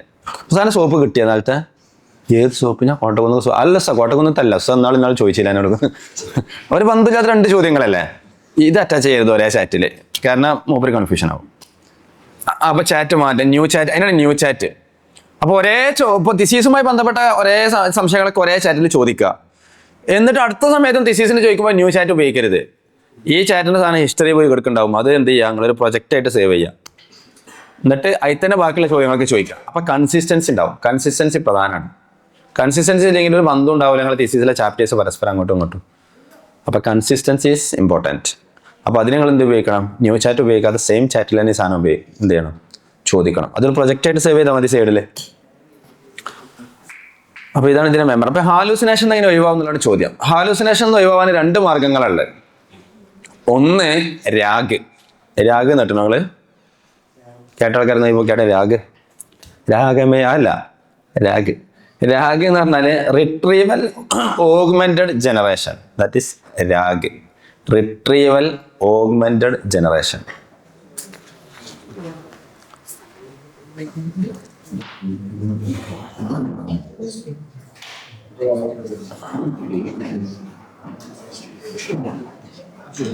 റിട്രീവൽ ഓഗ്മെന്റഡ് ജനറേഷൻ എന്ന് പറഞ്ഞാല് നിങ്ങൾ AI തന്നെ എല്ലാം ചെയ്യാൻ പറയല്ല. നിങ്ങൾ ഡാറ്റ മൊത്തം നിങ്ങളാണ് കൊടുക്കുന്നത്. ഈ ഡാറ്റ നോക്കിയിട്ട് അതിൽ നിന്ന് ഒരു സാധനം സിന്തസിസ് ചെയ്യാൻ നിങ്ങൾ പറയുന്ന പരിപാടിക്ക് പറയുന്ന പേരാണ് എന്ത്? രാഗ്. ഇപ്പോൾ ഉദാഹരണം പറയാം, തൂഫന്റെ കിതാബ് അപ്ലോഡ് ചെയ്ത്, തൂഫ് അപ്ലോഡ് ചെയ്തിട്ട് ഇത് വായിച്ചിട്ട് എനിക്കൊരു സംശയമുണ്ട്, ഈ സംശയത്തിന് ഫത്വ പറഞ്ഞു അല്ലെങ്കിൽ മറുപടി പറഞ്ഞു തരുമോ എന്ന് പറയും. അപ്പോൾ ആ തൂഫ മൊത്തം ചെയ്തിട്ട് അതിനുള്ള ഇബാർത്തുകൾ വെച്ച് മാത്രമേ നമുക്ക് മറുപടി തരുന്നു. ഇതിൽ ഹാലൂസിനേഷൻ ഉണ്ടാവില്ല. കാരണം എന്താണെന്ന് വെച്ചാൽ രാഗാണ്. കൊടുത്ത ഡാറ്റയിൽ നിന്ന് തരുന്ന ആൻസറാണ്. മറ്റെന്താ വെച്ചാൽ മൂപ്പർക്ക് ഡാറ്റ ഒന്നും കിട്ടിയില്ലെങ്കിൽ മൂപ്പർക്ക് തോന്നിയത് വിളിച്ചു പറയാം. അതാണെങ്കിൽ ഭയങ്കര സംഭവം ശരിയാണെന്നുള്ള ആൾക്കാരെ മൂപ്പര് പറയാം. അതാണ് ഹാലൂസിനേഷൻ. അപ്പോൾ ഹാലൂസിനേഷൻ ഒഴിവാക്കാനുള്ള ഒരു സാധനം രാഗ്. ഡാറ്റ നിങ്ങൾ കൊടുക്കുക. അപ്പോൾ നിങ്ങൾ വായിച്ചിരിക്കേണ്ട റെഫറൻസുകൾ, തിസീസിന്റെ റെഫറൻസുകൾ അല്ലെങ്കിൽ ആ സാധനം മൊത്തം ഇതിന് കൊടുക്കുക. അത് കൊടുത്തിട്ട് ഇത് മുഴുവൻ വായിച്ചിട്ട് നിങ്ങൾ എന്ത് ചെയ്യാൻ പറയാം? ആർട്ടിക്കിൾ, ഈ പുസ്തകത്തിൽ നിന്ന് ആർട്ടിക്കിൾ തയ്യാറാക്കാൻ പറയാം. അപ്പോൾ ആ സാധനം വെച്ചിട്ട് ഉള്ള സാധനമായിരിക്കും കിട്ടുക. അപ്പോൾ ഇനി ഹാലൂസിനേഷൻ വളരെ കുറവായിരിക്കും ഉണ്ടെങ്കിൽ തന്നെ. രണ്ടാമത്തെ സാധനം പ്രോംപ്റ്റിൽ തന്നെ ഇഞ്ചക്ഷൻ കൊടുക്കുക. മറ്റേ ഇഞ്ചക്ഷൻ അല്ല, പ്രോംപ്റ്റിൽ ഇഞ്ചക്ഷൻ കൊടുക്കുക എന്ന് പറഞ്ഞാൽ ലാസ്റ്റ് പറയാം, double check your answer for every type of accuracy before you generate it. ഈ ജനറേറ്റ് ചെയ്യുന്നതിന് മുമ്പ് തന്നെ ഈ തരുന്ന ആൻസറൊക്കെ ശരിയാണെന്നുള്ളത് എന്ത് ചെയ്യണം? നോക്കി ഉറപ്പിച്ച് ഡബിൾ ചെക്ക് രണ്ടെണ്ണം ചെക്ക് ചെയ്തിട്ട് മാത്രം എനിക്ക് ആൻസർ തന്നാൽ മതി എന്ന് പറയണം. അപ്പോൾ അദ്ദേഹം ആൻസറൊക്കെ റെഡിയാക്കിയ ശേഷം ഇങ്ങനെ ആലോചിക്കും, പഠിച്ചറപ്പേ ഈ കൊടുക്കാൻ പോകുന്നതൊക്കെ ശരി തന്നെയല്ലേ എന്ന് മൂപ്പര് ആലോചിക്കും. അപ്പോൾ എവറി ടൈപ്പ് ഓഫ് അക്യുറസി എന്ന് പറഞ്ഞുകൊണ്ട് മൂപ്പര് ഗ്രാമറിൽ പ്രശ്നമൊന്നുമില്ലല്ലോ, ഇല്ല. പിന്നെ എന്താ പറയുക, ഫാക്ച്വൽ അക്യുറസീസ് ഒന്നും ഇല്ലല്ലോ, ഇല്ല. സൈറ്റേഷൻ പ്രശ്നങ്ങൾ ഞാൻ നോക്കിയിട്ടോ. അസ്സലാമു അലൈക്കും. അതുകൊണ്ട് സാധനം ജനറേറ്റ് ചെയ്യും. ഇങ്ങനത്തെ ഒരു പ്രോംപ്റ്റ് ഇഞ്ചക്ഷൻ, പ്രോംപ്റ്റിൽ തന്നെ ഇങ്ങനത്തെ ഒരു പ്രോംപ്റ്റ് കൊടുത്താൽ ഹാലൂസിനേഷൻ എന്നുള്ളൊരു പ്രശ്നം നമുക്ക് ഒഴിവായി കിട്ടും. ഇതാണ് തെറ്റുകൾ വരാതിരിക്കാനുള്ള ഏറ്റവും നല്ല മാർഗം. പിന്നെ പുതിയൊരു ട്രെൻഡ് എന്താണെന്ന് വെച്ചാൽ ഈ നല്ല പ്രോംപ്റ്റ് എന്ന് പറഞ്ഞാൽ ലെങ്തി പ്രോംപ്റ്റ് ഒക്കെ വരാം. ചില ആൾക്കാർ മടിയന്മാരുണ്ടാവുമല്ലോ, നേരെ പോയി കടന്ന് ചോദിക്കും, ഇവർക്ക് നല്ല പണിയാണ് കിട്ടുക, എന്നിട്ട് ഉത്തരം കിട്ടും ഒരു ബന്ധമില്ലാത്ത. അങ്ങനെ ലബിൽ ഉദ്ദേശിച്ചതും മൂപ്പര് തന്നത് വേറെ കാര്യം. അപ്പോൾ പിന്നെയും ചോദിക്കും, അപ്പോൾ വേറെ എന്തെങ്കിലുമൊക്കെ പറയും, പിന്നെയും ചോദിക്കും, വേറെ എന്തെങ്കിലുമൊക്കെ പറയും. ലാസ്റ്റ് പിന്നെ പ്രോംപ്റ്റിൻ്റെ വലിപ്പം നോക്കിയാലോ അതിനുണ്ടാവും ഒരു അസൈൻമെൻറ്റിൻ്റെ വലിപ്പം, എന്നാലോ ഉത്തരം കിട്ടിയിട്ടുണ്ടാവും. ഈ പ്രശ്നം ഒഴിവാക്കാൻ ഫസ്റ്റത്തെ പ്രോംപ്റ്റിനെ അസൈൻമെൻറ്റ് ആക്കുക എന്നുള്ളതാണ്. അപ്പോൾ അതിനാണ് പ്രോംപ്റ്റ് ലാബ് എന്ന് പറയുന്നത്. ഒറ്റ പ്രോംപ്റ്റ് നമ്മൾ എന്ത് ചെയ്യുക, കോപ്പി ചെയ്താണ് പേസ്റ്റ് ചെയ്തേക്കുന്നത്. അടുത്ത സമയത്ത് അവിടെ കൂടി മാറ്റം വരുത്തിയാൽ മതിയാവും, കോപ്പി ചെയ്യുക പേസ്റ്റ് ചെയ്യുക. അപ്പോൾ ആദ്യം റോൾ പ്രോംപ്റ്റ് കൊടുക്കും നമ്മൾ, ഈ ഇന്നതിൽ എക്സ്പെർട്ട് ആവണം, പിന്നെ ഒരു തിസീസ് ഡിസർട്ടേഷൻ റൈറ്റർ ആവണം, റിസർച്ചർ ആവണം, പിന്നെ മോഡേണായി ചിന്തിക്കുന്ന ഒരാളാവണം. ഇങ്ങനെയുള്ള കുറച്ച് പ്രോംപ്റ്റുകളൊക്കെ കൊടുത്തതിന് ശേഷം പിന്നെ എന്ത് ചെയ്യാം, ഏജന്റിക് പ്രോംപ്റ്റ് എന്ന് പറഞ്ഞാൽ അതാണ്. അപ്പോൾ അങ്ങനെ കൊടുത്തതിന് ശേഷം നമ്മൾ പറയും ഫസ്റ്റ് ഇന്ന പുസ്തകങ്ങളൊക്കെ വായിച്ചു തരാം. വായിച്ചു കഴിഞ്ഞതിന് ശേഷം ഈ അതിൻ്റെ പ്രധാനപ്പെട്ട സമ്മറിയൊക്കെ ഒന്ന് പറയും. സമ്മറി കഴിഞ്ഞതിന് ശേഷം ഞാൻ ഓക്കെ എന്ന് പറയും. അപ്പോൾ ഈ എന്ത് ചെയ്യണം, ആദ്യം ചാപ്റ്ററൈസേഷൻ നടത്തണം. അപ്പോൾ ഞാൻ വായിച്ചിട്ട് ഓക്കെ ആണെങ്കിൽ ഓക്കെ എന്ന് പറയും. അപ്പോൾ ഈ ഒന്നാമത്തെ ചാപ്റ്റർ എഴുതണം. പിന്നെ ഞാൻ ഓക്കെ എന്ന് പറയുമ്പോൾ രണ്ടാമത്തെ ചാപ്റ്റർ എഴുതണം. പിന്നെ ഞാൻ ഓക്കെ എന്ന് പറയുമ്പോൾ മൂന്നാമത്തെ ചാപ്റ്റർ എഴുതണം. അപ്പോൾ എല്ലാം എഴുതി കഴിഞ്ഞ ശേഷം പിന്നെ ഞാൻ ഓക്കെ എന്ന് പറയും. അപ്പോൾ ഇതിലൊന്നും തെറ്റൊന്നുമില്ലല്ലോ എന്ന് ഉറപ്പിക്കണം. ലാസ്റ്റ് ഒരു വെരിഫിക്കേഷൻ നടത്തണം. അപ്പോൾ നമ്മൾ എന്ത് ചെയ്താൽ മതി? ഓക്കെ ഓക്കെ ഓക്കെ ഓക്കെ അടിച്ച് പോയാൽ മതി. തിസീസ് ഫുള്ള് റെഡിയാവും. മറന്ന് ചെയ്യേണ്ട ആവശ്യമില്ല. അപ്പോൾ ഒറ്റ പ്രോംപ്റ്റോട് തിസീസ് മൊത്തം എഴുതി തരും. എന്നിട്ട് നമ്മൾ എന്ത് ചെയ്താൽ മതി? പിന്നെ ഓരോ ചാപ്റ്ററും കോപ്പി ചെയ്യുക, പേസ്റ്റ് ചെയ്യുക. സുഖമാണ്. കാരണം ഏജന്റിക് പ്രോംപ്റ്റ്. പിന്നെ ഏജന്റിക് പ്രോംപ്റ്റിന്റെ വേറൊരു ഉദാഹരണമാണ് ഒരേ സമയം തന്നെ 10 ആൾക്കാരെ കൊണ്ട് വർക്ക് ചെയ്യിപ്പിക്കുന്ന പരിപാടി. ഇപ്പം നമ്മളൊരു തിസീസ് എഴുതി. അപ്പോൾ ആദ്യം കുറേ ആൾക്കാരോട് പോയി ചോദിക്കണം, പിന്നെ ഇതിൽ വായിക്കാൻ പറ്റിയ പുസ്തകം ഏതാ? അപ്പോൾ മുപ്പൊരു പുസ്തകം പറഞ്ഞത് എനിക്കിപ്പോൾ അതന്നെ അറിയുള്ളൂ. പിന്നെ പലരോട് ചോദിക്കാൻ പറ്റിയത്, പിന്നെ ബെൻക്ക് അറിയിക്കാം. അവനക്ക് വിളിച്ചോ ഫോൺ എടുക്കണില്ല, മെയിൽ ചെയ്ത് റീപ്ലൈ തരുന്നില്ല. പക്ഷേ ഇൻസ്റ്റാഗ്രാം പോയി കണ്ട് വോയിസ് ഇട്ട് അപ്പോൾ മറുപടി വന്നു. അപ്പോൾ അവൻ പറഞ്ഞത് ഇന്ന പുസ്തകങ്ങളൊക്കെ വായിച്ചാൽ മതി. പിന്നെ അപ്പോൾ അവൻ്റെ 2 പുസ്തകം കിട്ടി. അങ്ങനെ കുറേ ആൾക്കാരായിട്ട് പോയിട്ട് കുറേ പുസ്തകങ്ങളൊക്കെ കിട്ടി. അങ്ങനെ പോലെ ചുരുക്കി പറഞ്ഞാൽ അതൊക്കെ വായിച്ച് എഴുതി ഉണ്ടാക്കി. അപ്പോൾ കുറേ സംശയങ്ങളുണ്ട്. അപ്പോൾ അവിടെ വയ്ക്കാം അങ്ങനെ എഴുതി ഉണ്ടാക്കി. ഇതിൽ അക്ഷരത്തെറ്റിപ്പോൾ എന്ത് ചെയ്യാം? അക്ഷരമൊക്കെ തെറ്റൊക്കെ തിരുത്തി. എന്നാലും ഒരു അക്കാഡമിക് ലാംഗ്വേജ് മാറിയിട്ടില്ല. അപ്പോൾ എന്ത് ചെയ്യുക? ഇതൊക്കെ കഴിഞ്ഞതിന് ശേഷം അത് പാര് എഡിറ്റ് ചെയ്യുക. ഇനി എഡിറ്റ് ചെയ്ത സാധനം തന്നെ ഒരു പക്ക മോഡേൺ സാധനം ആയി എന്ന് പാര് മറുപടി തരാം. അപ്പോൾ കുറേ ആൾക്കാരെ ഇപ്പോൾ വർക്കൗട്ട് ആവശ്യമുണ്ട്. അപ്പോൾ നിങ്ങൾ എന്ത് ചെയ്യുന്ന ഏജന്റിക് പ്രോംപ്റ്റിൽ നമ്മളെന്ത് പറയും? ഈ ഒരു തിസീസ് റൈറ്റർ ആവണം, ഈ ഒരു എഡിറ്റർ ആവണം, ഈ ഒരു റിവ്യൂവർ ആവണം. പിന്നെ ഇങ്ങനെ ഇത് എന്തൊക്കെ റോളുകളാണ് വേണ്ടി ഈ റോളുകളൊക്കെ അതിൽ കൊടുത്തിട്ട് ലാസ്റ്റ് ഇന്ന വിഷയത്തിലുള്ളൊരു തിസീസിൻ്റെ ഇത് തയ്യാറാക്കണം. ഓരോന്ന് തയ്യാറാക്കുമ്പോൾ ഈ 10 ആൾക്കാർ നോക്കി വെരിഫൈ ചെയ്ത സാധനം മാത്രമേ എനിക്ക് ഔട്ട്പുട്ടായിട്ട് തരാൻ പാടുള്ളൂ എന്ന് പറയാം. അപ്പോൾ ഈ 10 ആളുകളുടെ റോൾ ആയി നോക്കും. ആദ്യം സാധനം ജനറേറ്റ് ചെയ്തിട്ട് ഇത് അക്കാഡമിക്കലി ഓക്കെ ആണോ നോക്കും, പിന്നെ ലിംഗ്വിസ്റ്റിക്കലി ഓക്കെ ആണോ നോക്കും. അങ്ങനെ ഈ 10 ആൾക്കാരെ ഇത് നോക്കിയിട്ടാണ് നമുക്ക് ആൻസർ കിട്ടുക. പക്ക പെർഫെക്റ്റ് സാധനമായിരിക്കും. ഇതിന് പറഞ്ഞ പേരാണ് ഏജന്റിക് പ്രോംപ്റ്റ്.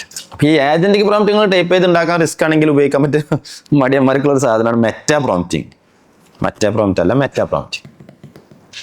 മെറ്റാ പ്രോംപ്റ്റ് എന്ന് പറഞ്ഞാൽ എഐനെ കൊണ്ട് തന്നെ ഈ പ്രോംപ്റ്റ് ഉണ്ടാക്കിയ പരിപാടിയാണ്.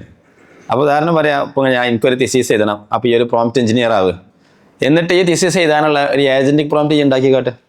അപ്പോൾ ഒരു വലിയൊരു ഏജന്റിക് പ്രോംപ്റ്റ് ഉണ്ടാക്കി തരും. ആ വിഷയത്തിലുള്ള ആ തിസീസ് എഴുതാനുള്ള ഒരു ഏജന്റിക് പ്രോംപ്റ്റ്. അത് കോപ്പി ചെയ്യുക, പേസ്റ്റ് ചെയ്താൽ പിന്നെ നമ്മൾ ഇതൊന്നും ടൈപ്പ് ചെയ്യേണ്ട ആവശ്യമില്ല. ഒക്കെ വൃത്തിയിൽ സാധനം കിട്ടും. അതാണ് മെറ്റാ പ്രോംപ്റ്റ്. അപ്പം ഇങ്ങനെയാണ് എഐ ഉപയോഗിച്ചിട്ട് തിസീസുകൾ എഴുതേണ്ടത്. ഇനി സാധനമൊക്കെ നിങ്ങൾ വായിച്ചു നോക്കണം. വായിച്ചു നോക്കിയിട്ട് ചിലപ്പോൾ നമുക്ക് ഒക്കാത്തുണ്ടാവും. നമ്മളെ പരിചയത്തിൽ ഇപ്പോൾ ഫിഖ്ഹുമായി ബന്ധപ്പെട്ട സാധനങ്ങളൊക്കെ എഴുതുമ്പോൾ നേരെ സാധനം എഴുതിപ്പിക്കരുത്. ഇപ്പോൾ ഒരു മസല ചോദിക്കണമെങ്കിൽ ആ മസലാണ് ചോദിച്ചാൽ നിങ്ങൾക്ക് 4 മതം കൂടി മിക്സ് ആക്കി കഴിഞ്ഞാൽ ആൻസർ കിട്ടുക. ചിലപ്പോൾ ഇബ്നു ബാസിന് ആൻസർ ആകാരം കിട്ടുക. അപ്പോൾ അവിടേക്ക് ഈ പ്രശ്നം ഒഴിവാക്കാൻ നിങ്ങൾ ചെയ്യേണ്ടതെന്ന് വെച്ചാൽ കുൻ ഫഖീഹൻ ഷാഫിഈൻ, ഈ ഒരു ഫഖീഹൻ ഷാഫിഈ ആവണം.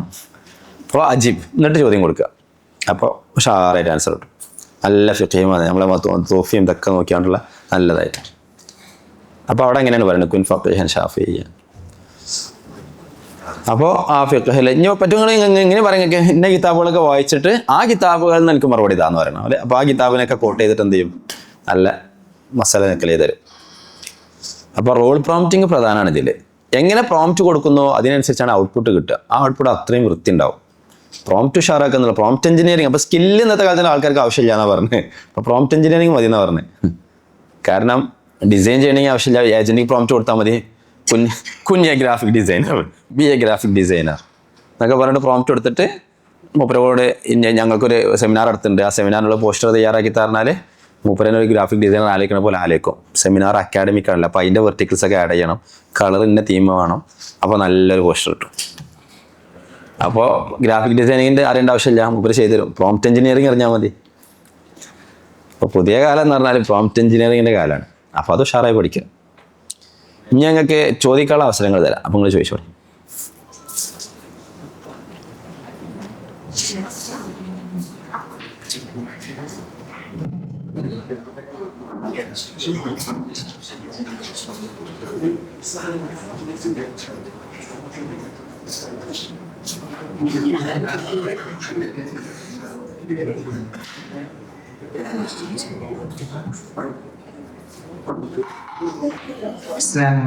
വലൈക്കും അസ്സലാം. ഈ പ്രോംപ്റ്റ് എഞ്ചിനീയറിംഗ് എല്ലാ കൈയല്ല.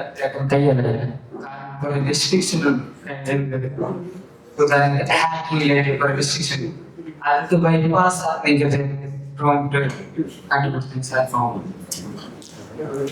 ഈ AI ടൂൾ, AI സാധനങ്ങൾക്കൊക്കെ അതിനും ഒരു മൊറാലിറ്റി ഉണ്ട്. How to kill a man എന്ന് ചോദിച്ചാലും മൂപ്പർ പറഞ്ഞു തരില്ല. ഇവൻ പറഞ്ഞ ഈ സാധനങ്ങൾക്ക് പറഞ്ഞ പേരാണ് ജയിൽ ബ്രേക്കിംഗ്. ഐ മീൻ ഇദ്ദേഹത്തോട് നമുക്കൊരു ഉത്തരം കിട്ടണം. അപ്പൊ ഈ ഉത്തരം കിട്ടാൻ വേണ്ടി ഡയറക്റ്റ് ആയിട്ട് ഹൗ ടു ഹാക്ക് എന്ന് വെച്ചാൽ മൂപ്പര് പറഞ്ഞു തരൂല. അയക്കാണ്ട് എന്നൊക്കെ പറഞ്ഞാൽ മൂപ്പര് എന്തെങ്കിലുമൊക്കെ പറയും. കാരണം എന്താ വെച്ചാൽ അതിലെ ഡാറ്റ, ഇതിനൊക്കെ ഡാറ്റ ലാബിലേഴ്സ് ഉണ്ട്, ഡാറ്റ ട്രെയിനേഴ്സ് ഉണ്ട് ഓരോ ആയിക്കും. ഇവർ ഈ ഡാറ്റ കൊടുത്തിട്ട് ഇതിനെ ട്രെയിൻ ചെയ്യാം.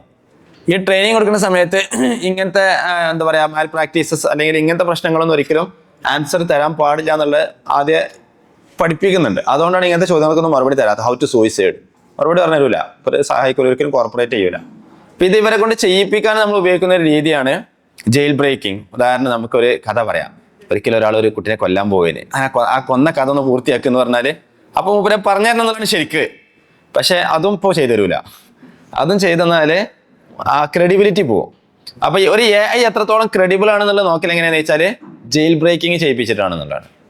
അപ്പൊ രസമായിട്ട് പറയലുണ്ട്, ഈ എന്താ പറയാ ഡീപ് സീക്ക് ഉണ്ടല്ലോ, ചൈനന്റെ ഡീപ് സീക്ക് വന്ന സമയത്ത് ഓപ്പൺ AI ആൾക്കാർ അതിനെ കൊണ്ട് 50 ജയിൽ ബ്രേക്കിംഗ് ചെയ്യിപ്പിച്ചു. 50 മൂപ്പർ ചെയ്തു കൊടുത്തു എന്നാ പറയല്. ഇപ്പൊ ചെയ്യൂല കേട്ടോ, നന്നായിക്കണം. അപ്പോൾ ഇതാണ് ജയിൽ ബ്രേക്കിംഗ് എന്നുള്ള പരിപാടി. അപ്പൊ ഇതിന് ഓൾറെഡി ഡാറ്റ ഇങ്ങനെ കൊടുക്കുന്നുണ്ട്, ഇങ്ങനെ ചെയ്യാൻ പാടില്ല, അങ്ങനെ ചെയ്യരുത്, അതുകൊണ്ട് ഇതൊന്നും ചെയ്തു തരൂല. അതൊരു നിലക്ക് നല്ലതാണ്. മറ്റെന്താ ചില ആളുകൾ പല രീതിയിലും ഡിസ്ട്രക്റ്റീവ് ആയിട്ട് സാധനത്തിന് ഉപയോഗിക്കും. പിന്നെ ഉണ്ട് കുറെ AIകളൊക്കെ, ഐ മീൻ ഇങ്ങനെ വൈറ്റ് ലേബിൾഡ് അല്ലാത്ത കുറെ AIs ഉണ്ട്. ഇതേപോലെ ഡീപ് ഫേക്ക്, മോർഫിങ്, അതേപോലെ ഇങ്ങനത്തെ കുറെ സാധനങ്ങളൊക്കെ ചെയ്ത് കൊടുക്കുന്ന AIകളൊക്കെ ഉണ്ട്. അത് പ്രഥമ ദൃഷ്ടി ആരും പറഞ്ഞു കൊടുക്കില്ല, പറയില്ല. പക്ഷെ കുറെ സെർച്ച് ചെയ്താൽ സാധനം കിട്ടും. അത് നമുക്ക് കൺസ്ട്രക്റ്റീവിനേക്കാളും കൂടുതൽ ഡിസ്ട്രക്റ്റീവ് ആയിരിക്കും സാധനം. അങ്ങനത്തെ സാധനങ്ങളുണ്ട്. അത് കുറെ ടെലഗ്രാം വഴിയാണ് ഈ സാധനമൊക്കെ സ്പ്രെഡ് ചെയ്യപ്പെടുന്നത്. ഇങ്ങനത്തെ വേണ്ടാത്ത കുറെ AIs ഉണ്ട്. അതേപോലെ ഇതൊക്കെ ചെയ്ത് തന്നെ, ചെയ്യാൻ പാടില്ലാത്തൊക്കെ അത് മാത്രം ചെയ്യണേ എല്ലായിടത്തും ഉണ്ടാവുമല്ലോ, അങ്ങനെ മനുഷ്യന്മാരും ഉണ്ടല്ലോ അങ്ങനെ. അപ്പൊ അതേപോലെ സാധനങ്ങളുണ്ട്. അതിനകത്ത് തപ്പി പോണ്ട. മെയിൻ സ്ട്രീമിൽ ഏതായാലും അതൊന്നുമില്ല. അത് മൂപ്പർക്ക് ചെയ്യാൻ കഴിയാത്തതുകൊണ്ടല്ല, അത് ഡാറ്റ ട്രെയിനേഴ്സ് അങ്ങനത്തെ ഒരു സംഗതി കൊടുക്കുന്നതുകൊണ്ടാണ്, ട്രെയിനിങ് കൊടുക്കുന്നതുകൊണ്ടാണ്. അപ്പൊ അതിന്റെ എത്തിക്കൽ വശം അവിടെ ഉണ്ടെന്ന് പറയാം.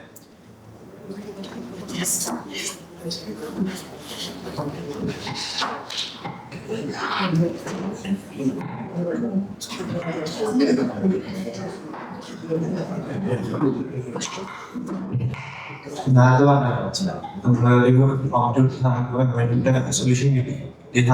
വെരിഫൈ ചെയ്യണം. വെരിഫൈ ചെയ്യുന്ന സാധനങ്ങളായിട്ട് നമ്മളിപ്പോൾ ഇൻവെസ്റ്റിഗേറ്റ് ചെയ്യുമ്പോൾ വെരിഫൈ ചെയ്യണം. ഫോർ എക്സാമ്പിൾ നമ്മളിപ്പോൾ ഗ്രാമർ ഉപയോഗിക്കണം. ഈ ഗ്രാമറിലേക്ക് തന്നെ ഈ ഗ്രാമറിൽ ഓൾറെഡി നമ്മൾ വെരിഫൈ ചെയ്യുന്നുണ്ട്. ടെക്സ്റ്റ് കൊടുക്കും, ഗ്രാമറിൽ വെരിഫൈ ചെയ്തിരുന്നുണ്ട്.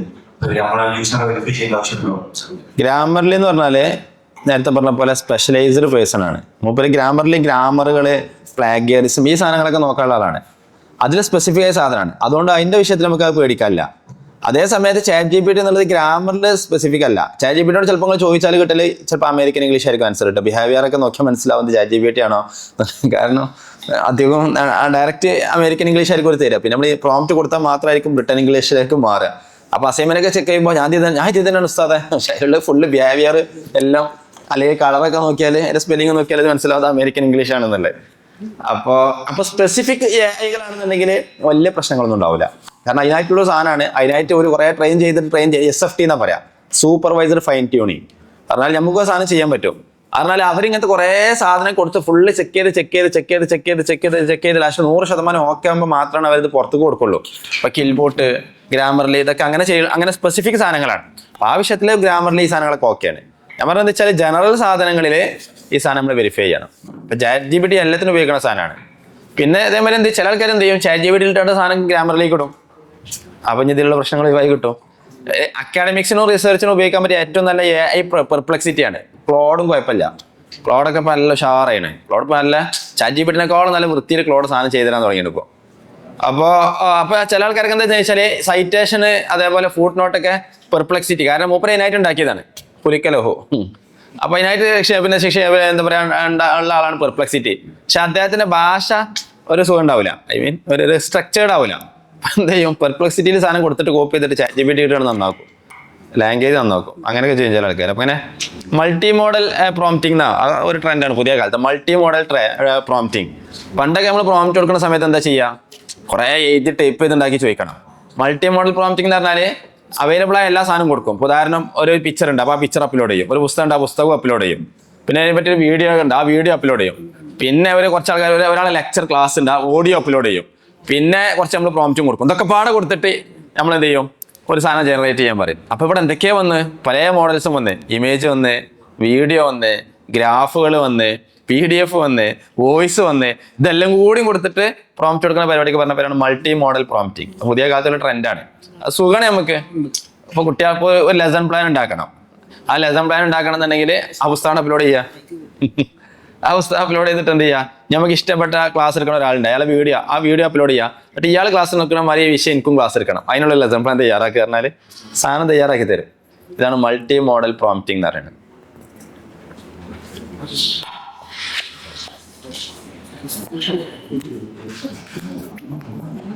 റിസർച്ച് നമുക്ക് പുതിയ കാലത്തൊക്കെ ഈ സാധനങ്ങൾ എല്ലാവരും ഉപയോഗിക്കണമെന്ന് വെച്ചാൽ കുറെ മരുന്നുകൾ ഉണ്ടാക്കാന്, ഇങ്ങനത്തെ കുറെ എന്താ പറയാ കോമ്പിനേഷൻസ് മനസ്സിലാക്കാന്, ഗ്രാഫുകൾ അനലൈസ് ചെയ്യാന്, ഡാറ്റ പ്രോസസ്സിങ്. നിങ്ങൾ ആലോചിച്ച് നോക്കി, നമുക്ക് എന്ത് ചെയ്യണം, ലോകത്ത് മൊത്തം ഏറ്റവും കൂടുതൽ വിറ്റഴിക്കപ്പെടുന്ന ഷൂ, എന്തുകൊണ്ട് ആ ഷൂ കമ്പനിക്ക് ഇത്ര ലാഭം?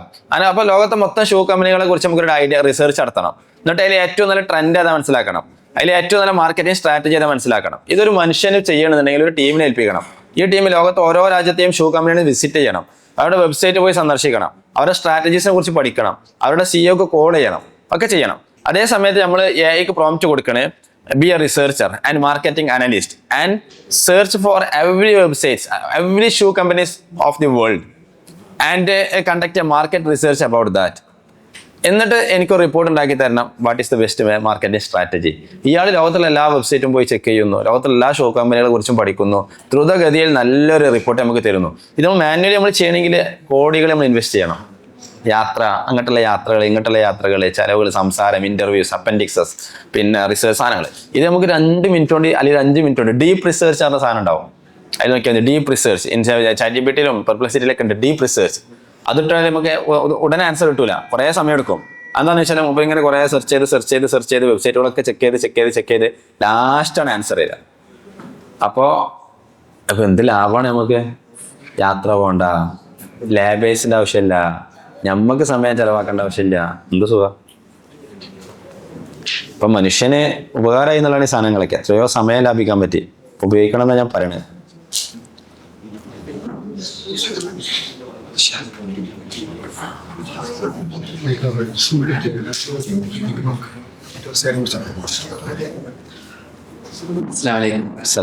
അപ്പോൾ ഈ ഒരുപാട് റിസർച്ചുകൾ ഇങ്ങനെ വരുമ്പോൾ ഈ സപ്ലൈ ഡിമാൻഡിലുള്ള ഒരുപാട് ഇക്വിലിബ്രിയം ആകെ മാറൂലേ? അപ്പോൾ സപ്ലൈ ഒരുപാട് കൂടുമ്പോൾ ഡിമാൻഡ് കുറയില്ലേ? അപ്പോൾ റിസർച്ചിനെ അത് ബാധിക്കില്ല? റിസർച്ചിൻ്റെ ക്വാളിറ്റിനെ, റിസർച്ചിൻ്റെ ഒരു പ്രാധാന്യത്തിന് ഇല്ല, എക്വിലിബ്രിയത്തിനോട് ബാധിക്കണില്ല. അവിടെ സംഭവിക്കുന്നത് എന്താണെന്ന് വെച്ചാൽ ഞാൻ നേരത്തെ പറഞ്ഞ ഇന്നോവേഷൻ കൂടുക ചെയ്യണത്. ഇപ്പം ഈ സംഗതികളൊക്കെ വന്നപ്പോൾ പുതിയ സാധനങ്ങൾ ആളുകൾ കണ്ടെത്താൻ തുടങ്ങുന്നു. ആ പുതിയ സാധനം കണ്ടെത്തി കഴിഞ്ഞാൽ പിന്നെ അയാൾ ആലോചിക്കുന്നത് എന്താണ്, അടുത്തൊരു സാധനത്തിനെ കുറിച്ചാണ്. അപ്പോൾ ആളുകൾ പെട്ടെന്ന് അഡ്വാൻസ്ഡ് ആയിട്ട് ഫാസ്റ്റ് ആയിട്ട് മൂവ് ആയിക്കൊണ്ടിരിക്കും. അപ്പോൾ ആളുകൾ ഓരോരുത്തർ എൻഡപ്പ് ആവണില്ല, ഓരോരുത്തർ അവസാനിക്കണില്ല.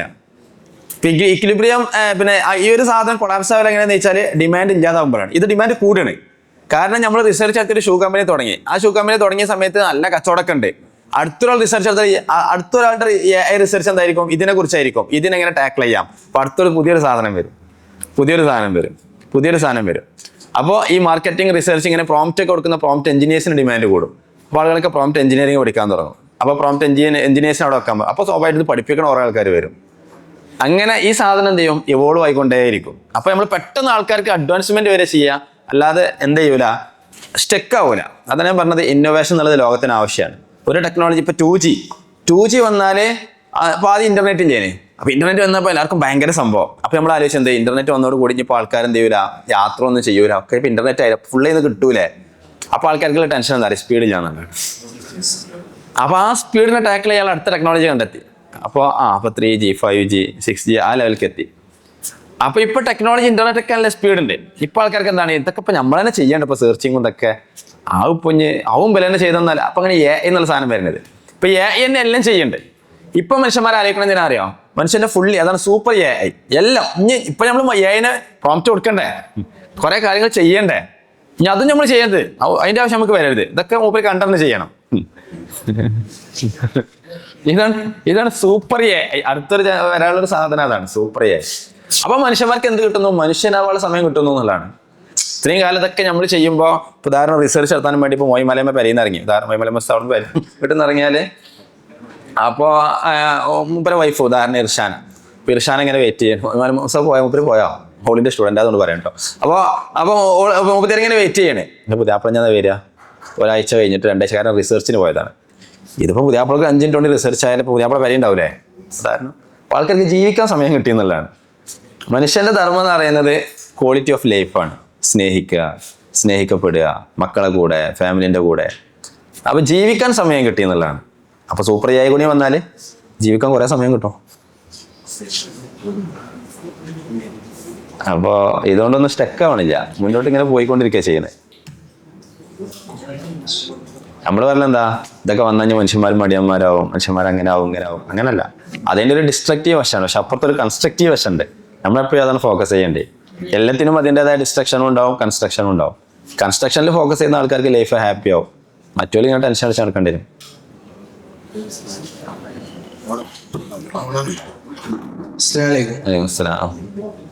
അപ്പോൾ ഈ AI-യുടെ റിസർച്ചിൻ്റെ ഇതൊക്കെ പറഞ്ഞില്ലേ, അപ്പോൾ നമ്മൾ റിയൽ ലൈഫായിട്ട് ഇപ്പോൾ അവിടെ പോയി പഠിക്കുന്നതും AI പഠിക്കുന്നതും സ്വാഭാവികമായിട്ട് മാറ്റങ്ങൾ ഉണ്ടാവില്ലേ. നമ്മൾ റിയൽ ലൈഫായിട്ട് എക്സ്പീരിയൻസ് ചെയ്ത് ചെയ്യുന്ന അക്കാഡമിക് ആയിട്ടുള്ള പഠനങ്ങളും AI ചെയ്യുന്ന സാധനങ്ങളും മാറ്റം ഉണ്ടാവില്ലേ.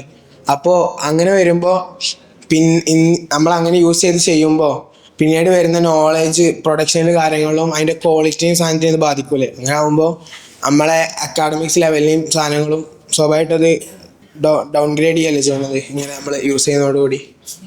ഇതില് സത്യം പറഞ്ഞാൽ മനുഷ്യരുടെ ക്രിറ്റിക്കൽ തിങ്കിങ് കപ്പാസിറ്റി കൂടാണ് ചെയ്യണേ. കാരണം ഇത്രയും കാലം നമുക്ക് കിതാബുകളിൽ നിന്ന് സാധനമൊക്കെ കിട്ടിയാൽ നമ്മൾ നേരെ അത് വിശ്വസിക്കാം. ഇനി നമുക്ക് കിട്ടുന്നത് നമുക്ക് വിശ്വസിക്കാൻ പറ്റില്ല.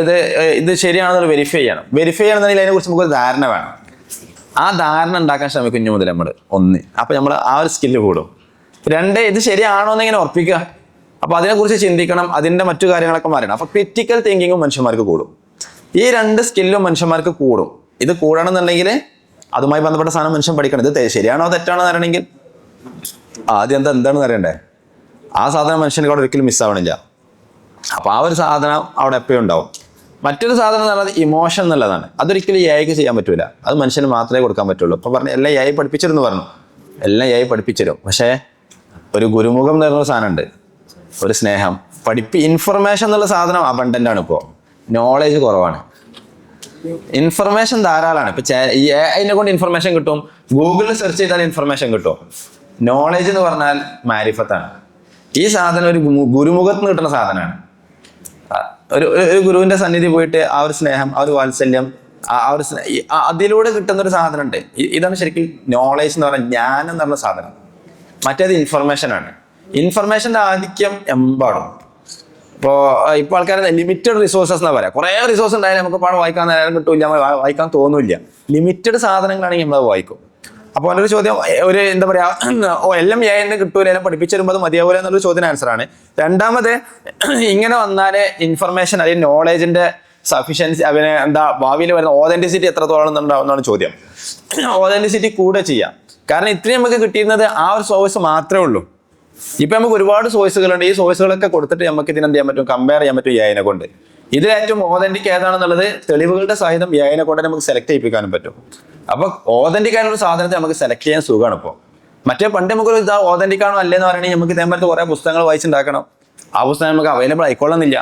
അതിലുള്ള എക്സ്പേർട്സിനെ കാണണം, അവരെ അവൈലബിൾ ആയിക്കൊള്ളുന്നില്ല. ഇത് നമുക്ക് ഈ AI അടുത്ത് ലോകത്തുള്ള എല്ലാ പുസ്തകങ്ങളും ഉണ്ട്, ഏകദേശം എല്ലാ എക്സ്പേർട്സിന്റെ ടോക്സ് ഉണ്ട്, എല്ലാ ഒപ്പരെ ഡാറ്റ കിട്ടിയിട്ടുണ്ട്. അപ്പൊ നമ്മൾ ഈ ഒരു സാധനം കൊടുക്കുന്നതോട് കൂടി ഇത് ഓതന്റിക് ആണോ അല്ലേ എന്നുള്ളത് ഒരുപാട് പുസ്തകങ്ങൾ വായിച്ചിട്ട് നമുക്ക് പറഞ്ഞു തരുന്നു. അപ്പോൾ കിട്ടുന്ന നോളജിന് അല്ലെങ്കിൽ കിട്ടുന്ന ഇൻഫർമേഷൻ ഓതന്റിസിറ്റി കൂടും. ഞാൻ പറഞ്ഞ മനസ്സിലായോ? മറ്റേ ഓതന്റിസിറ്റി നമുക്ക് വെരിഫൈ ചെയ്യാൻ റിസ്ക് ആണ്, ഇത് വെരിഫൈ ചെയ്യാൻ സുഖമാണ്. അപ്പോൾ ഓതന്റിസിറ്റി കുറയണില്ല. അപ്പോൾ നമ്മള് ഒരു AI കൊണ്ട് നമ്മളൊരു അബ്സ്ട്രാക്ട് ചെയ്യിപ്പിച്ചൊരു റിസർച്ച് പേപ്പറിന് വേണ്ടിയിട്ട്. അപ്പോൾ അത് നമ്മൾ അവർക്ക് വേണ്ടി സെൻഡ് ചെയ്തിട്ട് അവരിത് AI സെറ്റപ്പ് നടത്തുമല്ലോ, AI അനാലിസിസ് നടത്തും. അത് AI ഉണ്ടാക്കിയതാണെന്നുണ്ടെങ്കിൽ അത് തള്ളപ്പെടുന്നു അങ്ങനെയൊക്കെ കേട്ടിട്ടുണ്ട്. അതായത് ചെക്ക് ചെയ്തിട്ട് ഹ്യൂമനൈസ്ഡ് പ്രൊഡക്റ്റ് അല്ലെങ്കിൽ അവർ തള്ളപ്പെടുന്നു, അങ്ങനെ ഒരു ഇതുണ്ടോ? അത് ആളുകളുടെ കാഴ്ചപ്പാടിനനുസരിച്ച് തുടക്കത്തിലൊക്കെ ചിലപ്പോൾ ഉണ്ടാവും, കുറച്ച് ഞാൻ മാറും. ഇപ്പൊ തിസീസിൽ തന്നെ AI വന്ന സമയത്ത് ആരും ഇത് ഉപയോഗിക്കരുതെന്നാണ് പറഞ്ഞത്. AI ഉപയോഗിച്ചുള്ള തിസീസ് കൊടുത്താലും റിജക്ട് ചെയ്യപ്പെടും. ഇപ്പൊ മുസ്തമാരൊക്കെ പറഞ്ഞത് AI എങ്കിലും ലാംഗ്വേജ് നന്നാക്കി കൊണ്ടുവരുന്ന പറയല്. കാരണം തീരെ 5 കൈക്ക് ഇല്ലാഞ്ഞിട്ട് ഭാഷയൊക്കെ ചില ആൾക്കാരത്തൊക്കെ ഒരു നല്ല കുട്ടികളാവണാണ് ഫുള്ള് സ്വന്തം ടൈപ്പ് ചെയ്ത് കൊണ്ടുവരും, ഫുള്ള് തെറ്റേക്കരം. അപ്പോൾ അവനോട് പറയല്ലേ ചുരുങ്ങിയത് ChatGPT നന്നാക്കി കൊണ്ടുവരുന്ന പറയല് ലാംഗ്വേജ്. അപ്പോൾ തുടക്കത്തിൽ ഒരു സാധനം ആക്സെപ്റ്റ് ചെയ്യാൻ റെസിസ്റ്റൻസ് ഉണ്ടാവും. അപ്പൊ ആദ്യമൊക്കെ ഈ എന്താ പറയാ ഫ്രീസർ 900കളുടെ തുടക്കത്തിൽ ഫ്രീസർ ഇല്ലേനു, റെഫ്രിജറേറ്റർ ഒന്നും ഇല്ലേനു. അപ്പൊ ആ സമയത്തൊക്കെ ഐസ് കിട്ടൽ എങ്ങനെയാന്ന് വെച്ചാൽ ഈ കടല് അതുപോലെ ഈ ഇങ്ങനെയുള്ള തടാകങ്ങളിലൊക്കെ ഉറഞ്ഞു കിടക്കുന്ന ഐസുകൾ ഉണ്ടാവും. ആ ഐസ് കട്ട് ചെയ്ത് ബ്ലോക്ക് ചെയ്തിട്ട് കൊടുത്തിട്ട് വിൽക്കുകയും ചെയ്യാം. അപ്പൊ അതിന് ഭയങ്കര ഡിമാൻഡ് ആയിരുന്നു അന്ന്. പിന്നെ സിന്തറ്റിക് ഐസ്, ഐ മീൻ ഫ്രീസറുകളും റെഫ്രിജറേറ്ററുകളൊക്കെ വരാൻ തുടങ്ങി. അപ്പോൾ ഐസ് ഉണ്ടാക്കാൻ തുടങ്ങി. അപ്പോൾ ഐസ് ഉണ്ടാക്കിയപ്പോൾ അതിനെ എതിർത്തത് ആദ്യം ഇവരാണ്. കാരണം നാച്ചുറൽ ഐസ് ഉണ്ടല്ലോ, ഇത് സിന്തറ്റിക് ഐസ് അല്ലേ എന്ന് പറഞ്ഞിട്ട്. അപ്പൊ ഇവര് സിന്തറ്റിക് ഐസ് ഉണ്ടാക്കുമ്പോഴും അല്ലെങ്കിൽ റെഫ്രിജറേറ്റർ ഐസ് ഉണ്ടാക്കുമ്പോൾ ഇവരെ ചിന്ത എന്താണ്, ഈ ഐസ് കട്ട് ചെയ്യാനുള്ള പിന്നെ പെട്ടെന്ന് കട്ട് ചെയ്തെടുക്കാനുള്ള ആയുധങ്ങൾ എങ്ങനെ ഡെവലപ്പ് ചെയ്യാന്നുള്ളതായിരുന്നു. പക്ഷെ കുറച്ചു കാലം കഴിഞ്ഞപ്പോൾ ഇവരെ ഐസ് ആരും വാങ്ങാതായി. കാരണം അത് ഭയങ്കര പ്രശ്നം, നല്ല പൈസ കൊടുക്കണം. കാരണം ഒരു കട്ട് ചെയ്ത് അവിടെ നിന്ന് ഉണ്ടാക്കിക്കൊണ്ടാണ് ഇവിടെ ഫ്രിഡ്ജിൽ വെച്ച ഐസ് ഇട്ടൂലേ, അതിന് ഓല് ഔട്ട്ഡേറ്റഡ് ആയി. അതേപോലെ തന്നെ ഈ ടെസ്ല ഫുൾ ഓട്ടോണമസ് ആണല്ലോ, ഏജന്റിക് ആണ്. നമ്മളൊന്നും പറയണ്ട, സ്വന്തം മൂപ്പരനെ തീരുമാനം എടുക്കും. അപ്പൊ ഈ ടെസ്ല വന്ന സമയത്ത് ഏതൊരു കാർ കമ്പനി ഉണ്ട്, അന്നത്തെ ഏറ്റവും എസ്റ്റാബ്ലിഷ്ഡ് കാർ കമ്പനിയാണ്. ഒരു നന്നായിട്ട് എതിർത്ത് ടെസ്ലാണ്. അവർക്ക് എഞ്ചിൻ ഉണ്ടാക്കാനറിയില്ല, സോഫ്റ്റ്വെയർ ഉണ്ടാക്കാനറിയില്ല പറഞ്ഞിട്ട്. ടെസ്ല ഫുൾ അങ്ങനെയാണല്ലോ. ഇപ്പൊ ആ കമ്പനി പൂട്ടിപ്പോയി, ടെസ്ല ഇപ്പോഴും സർവൈവ് ചെയ്തു. അപ്പോൾ എന്ന് പറഞ്ഞ പോലെയാണ്, തുടക്കത്തിൽ റെസിസ്റ്റ് ചെയ്യും, പിന്നെ ഓല് പൂട്ടിപ്പോവും, ആളുകൾ ഇതിലേക്ക് മാറും. ആ തുടക്കത്തിൽ ചിലപ്പോൾ റെസിസ്റ്റൻസ് ചിലയിടത്തുണ്ടാവും. ഇസ്ലാമിനെ പറ്റി കുറെ തെറ്റായ ഇൻഫോർമേഷനൊക്കെ ChatGPT ഉണ്ടെന്നല്ല പറഞ്ഞു. അപ്പോൾ ഇസ്ലാമിനെ പറ്റി നല്ല രീതിയിൽ പഠിക്കാനും ഫിഖ്, അഖീദ അങ്ങനെയുള്ള കാര്യങ്ങളൊക്കെ പഠിക്കാനുള്ള നല്ല ആയിട്ടുള്ളത് ഇതിലും ChatGPT ആണെങ്കിൽ നമ്മളതിൽ പ്രോംപ്റ്റിൽ ഇങ്ങനത്തെ സാധനങ്ങളൊക്കെ ഇഞ്ചക്ഷൻ കൊടുത്താൽ കുഴപ്പമില്ലാത്ത സാധനം കിട്ടും. ഇപ്പോൾ ആയത്തും ഹദീസൊക്കെ ആകുമ്പോൾ ഡബിൾ ചെക്ക് എന്ന് പറഞ്ഞാൽ മതി. അപ്പോൾ ഓപ്പറേറ്റ് ചെക്ക് ചെയ്തിട്ട് സാധനം തരും. അപ്പോൾ വലിയ പ്രശ്നമൊന്നും ഉണ്ടാവില്ല. പിന്നെ ജെമിനി കുഴപ്പമില്ല, ഏത് ടൂളാണെങ്കിലും ഹാലുസിനേഷൻ വരാം. പിന്നെ ഗ്രോക്ക് ആണ് പിന്നെ ബയാസ് കുറഞ്ഞിട്ടുള്ള സാധനം. എക്സിന്റെ ആണ് ഗ്രോക്കിനെ പറ്റി പറഞ്ഞതെന്ന് വെച്ചാൽ ബാക്കിയുള്ളതിനെ അപേക്ഷിച്ച് ബയാസ്ഡ് അല്ല, ഒപ്പം ഉള്ളത് പോലെ പറയുന്നുള്ളതാണ്. അപ്പോൾ അതൊക്കെ ഉപയോഗിക്കാം. പിന്നെ എന്താ വെച്ചാൽ ചിലപ്പോൾ നാളെ ഹാബലൻവർ പറഞ്ഞ പോലെ ഓൻ ക്വാണ്ടം ഫിസിക്സ് ഓൺ ചെയ്യൽ പോലെ എന്താ വെച്ചാൽ സെയിം സാധനം ഒരു 10-20 AI ചോദിക്കും. എന്നിട്ട് എല്ലാം കൂടി നോക്കിയിട്ട് അപ്പോൾ എല്ലാം ഏകദേശം ഒരുമിക്കൂടെ ഇതുണ്ടാവുമല്ലോ, ഒരു ഇന്റർസെക്ഷൻ പോയിന്റ് അതോ സ്വീകരിക്കുന്നതായിരുന്നു. പക്ഷെ എന്ന് പറഞ്ഞ പോലെ നമ്മളെന്ത് ചെയ്യുക, ഒരുപാട് സോഴ്സ് ഉണ്ടായതുകൊണ്ട് എല്ലാവരോടും സെയിം ചോദ്യം ചോദിച്ചിട്ട് ഗ്രൂപ്പ് ഓഫ് ഇന്റർസെക്ഷൻ അല്ലെങ്കിൽ ആ ഒരു പോയിന്റ് ഓഫ് സാധനം സെലക്ട് ചെയ്താൽ മതി.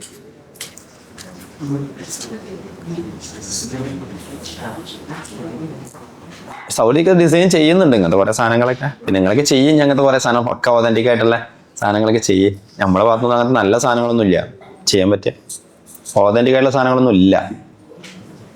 പിന്നെ ഈ സാധനം ഉപയോഗിച്ചിട്ട് ഇതിൽ ഇഞ്ചക്ഷൻസ് കൊടുത്തിട്ട് നന്നാക്കുക എന്നുള്ളതാണ് പിന്നെ ചെയ്യൽ. അല്ലെങ്കിൽ രാഗയും പറഞ്ഞാൽ കിതാബുകൾ സാധനമൊക്കെ അപ്ലോഡ് ചെയ്ത് കൊടുത്തിട്ട് പിന്നെ അതിന് ചോദിക്കും. അപ്പോൾ പിന്നെ അതിനുള്ള ആൻസർ അല്ലേ കിട്ടുക, അത് നോക്കിയിട്ടുള്ള ആൻസർ അല്ലേ കിട്ടുക. അപ്പോൾ അതിൽ വേറെ ബയാസ്ഡ് ആവാനുള്ള പ്രശ്നങ്ങളൊന്നും ഇല്ലല്ലോ.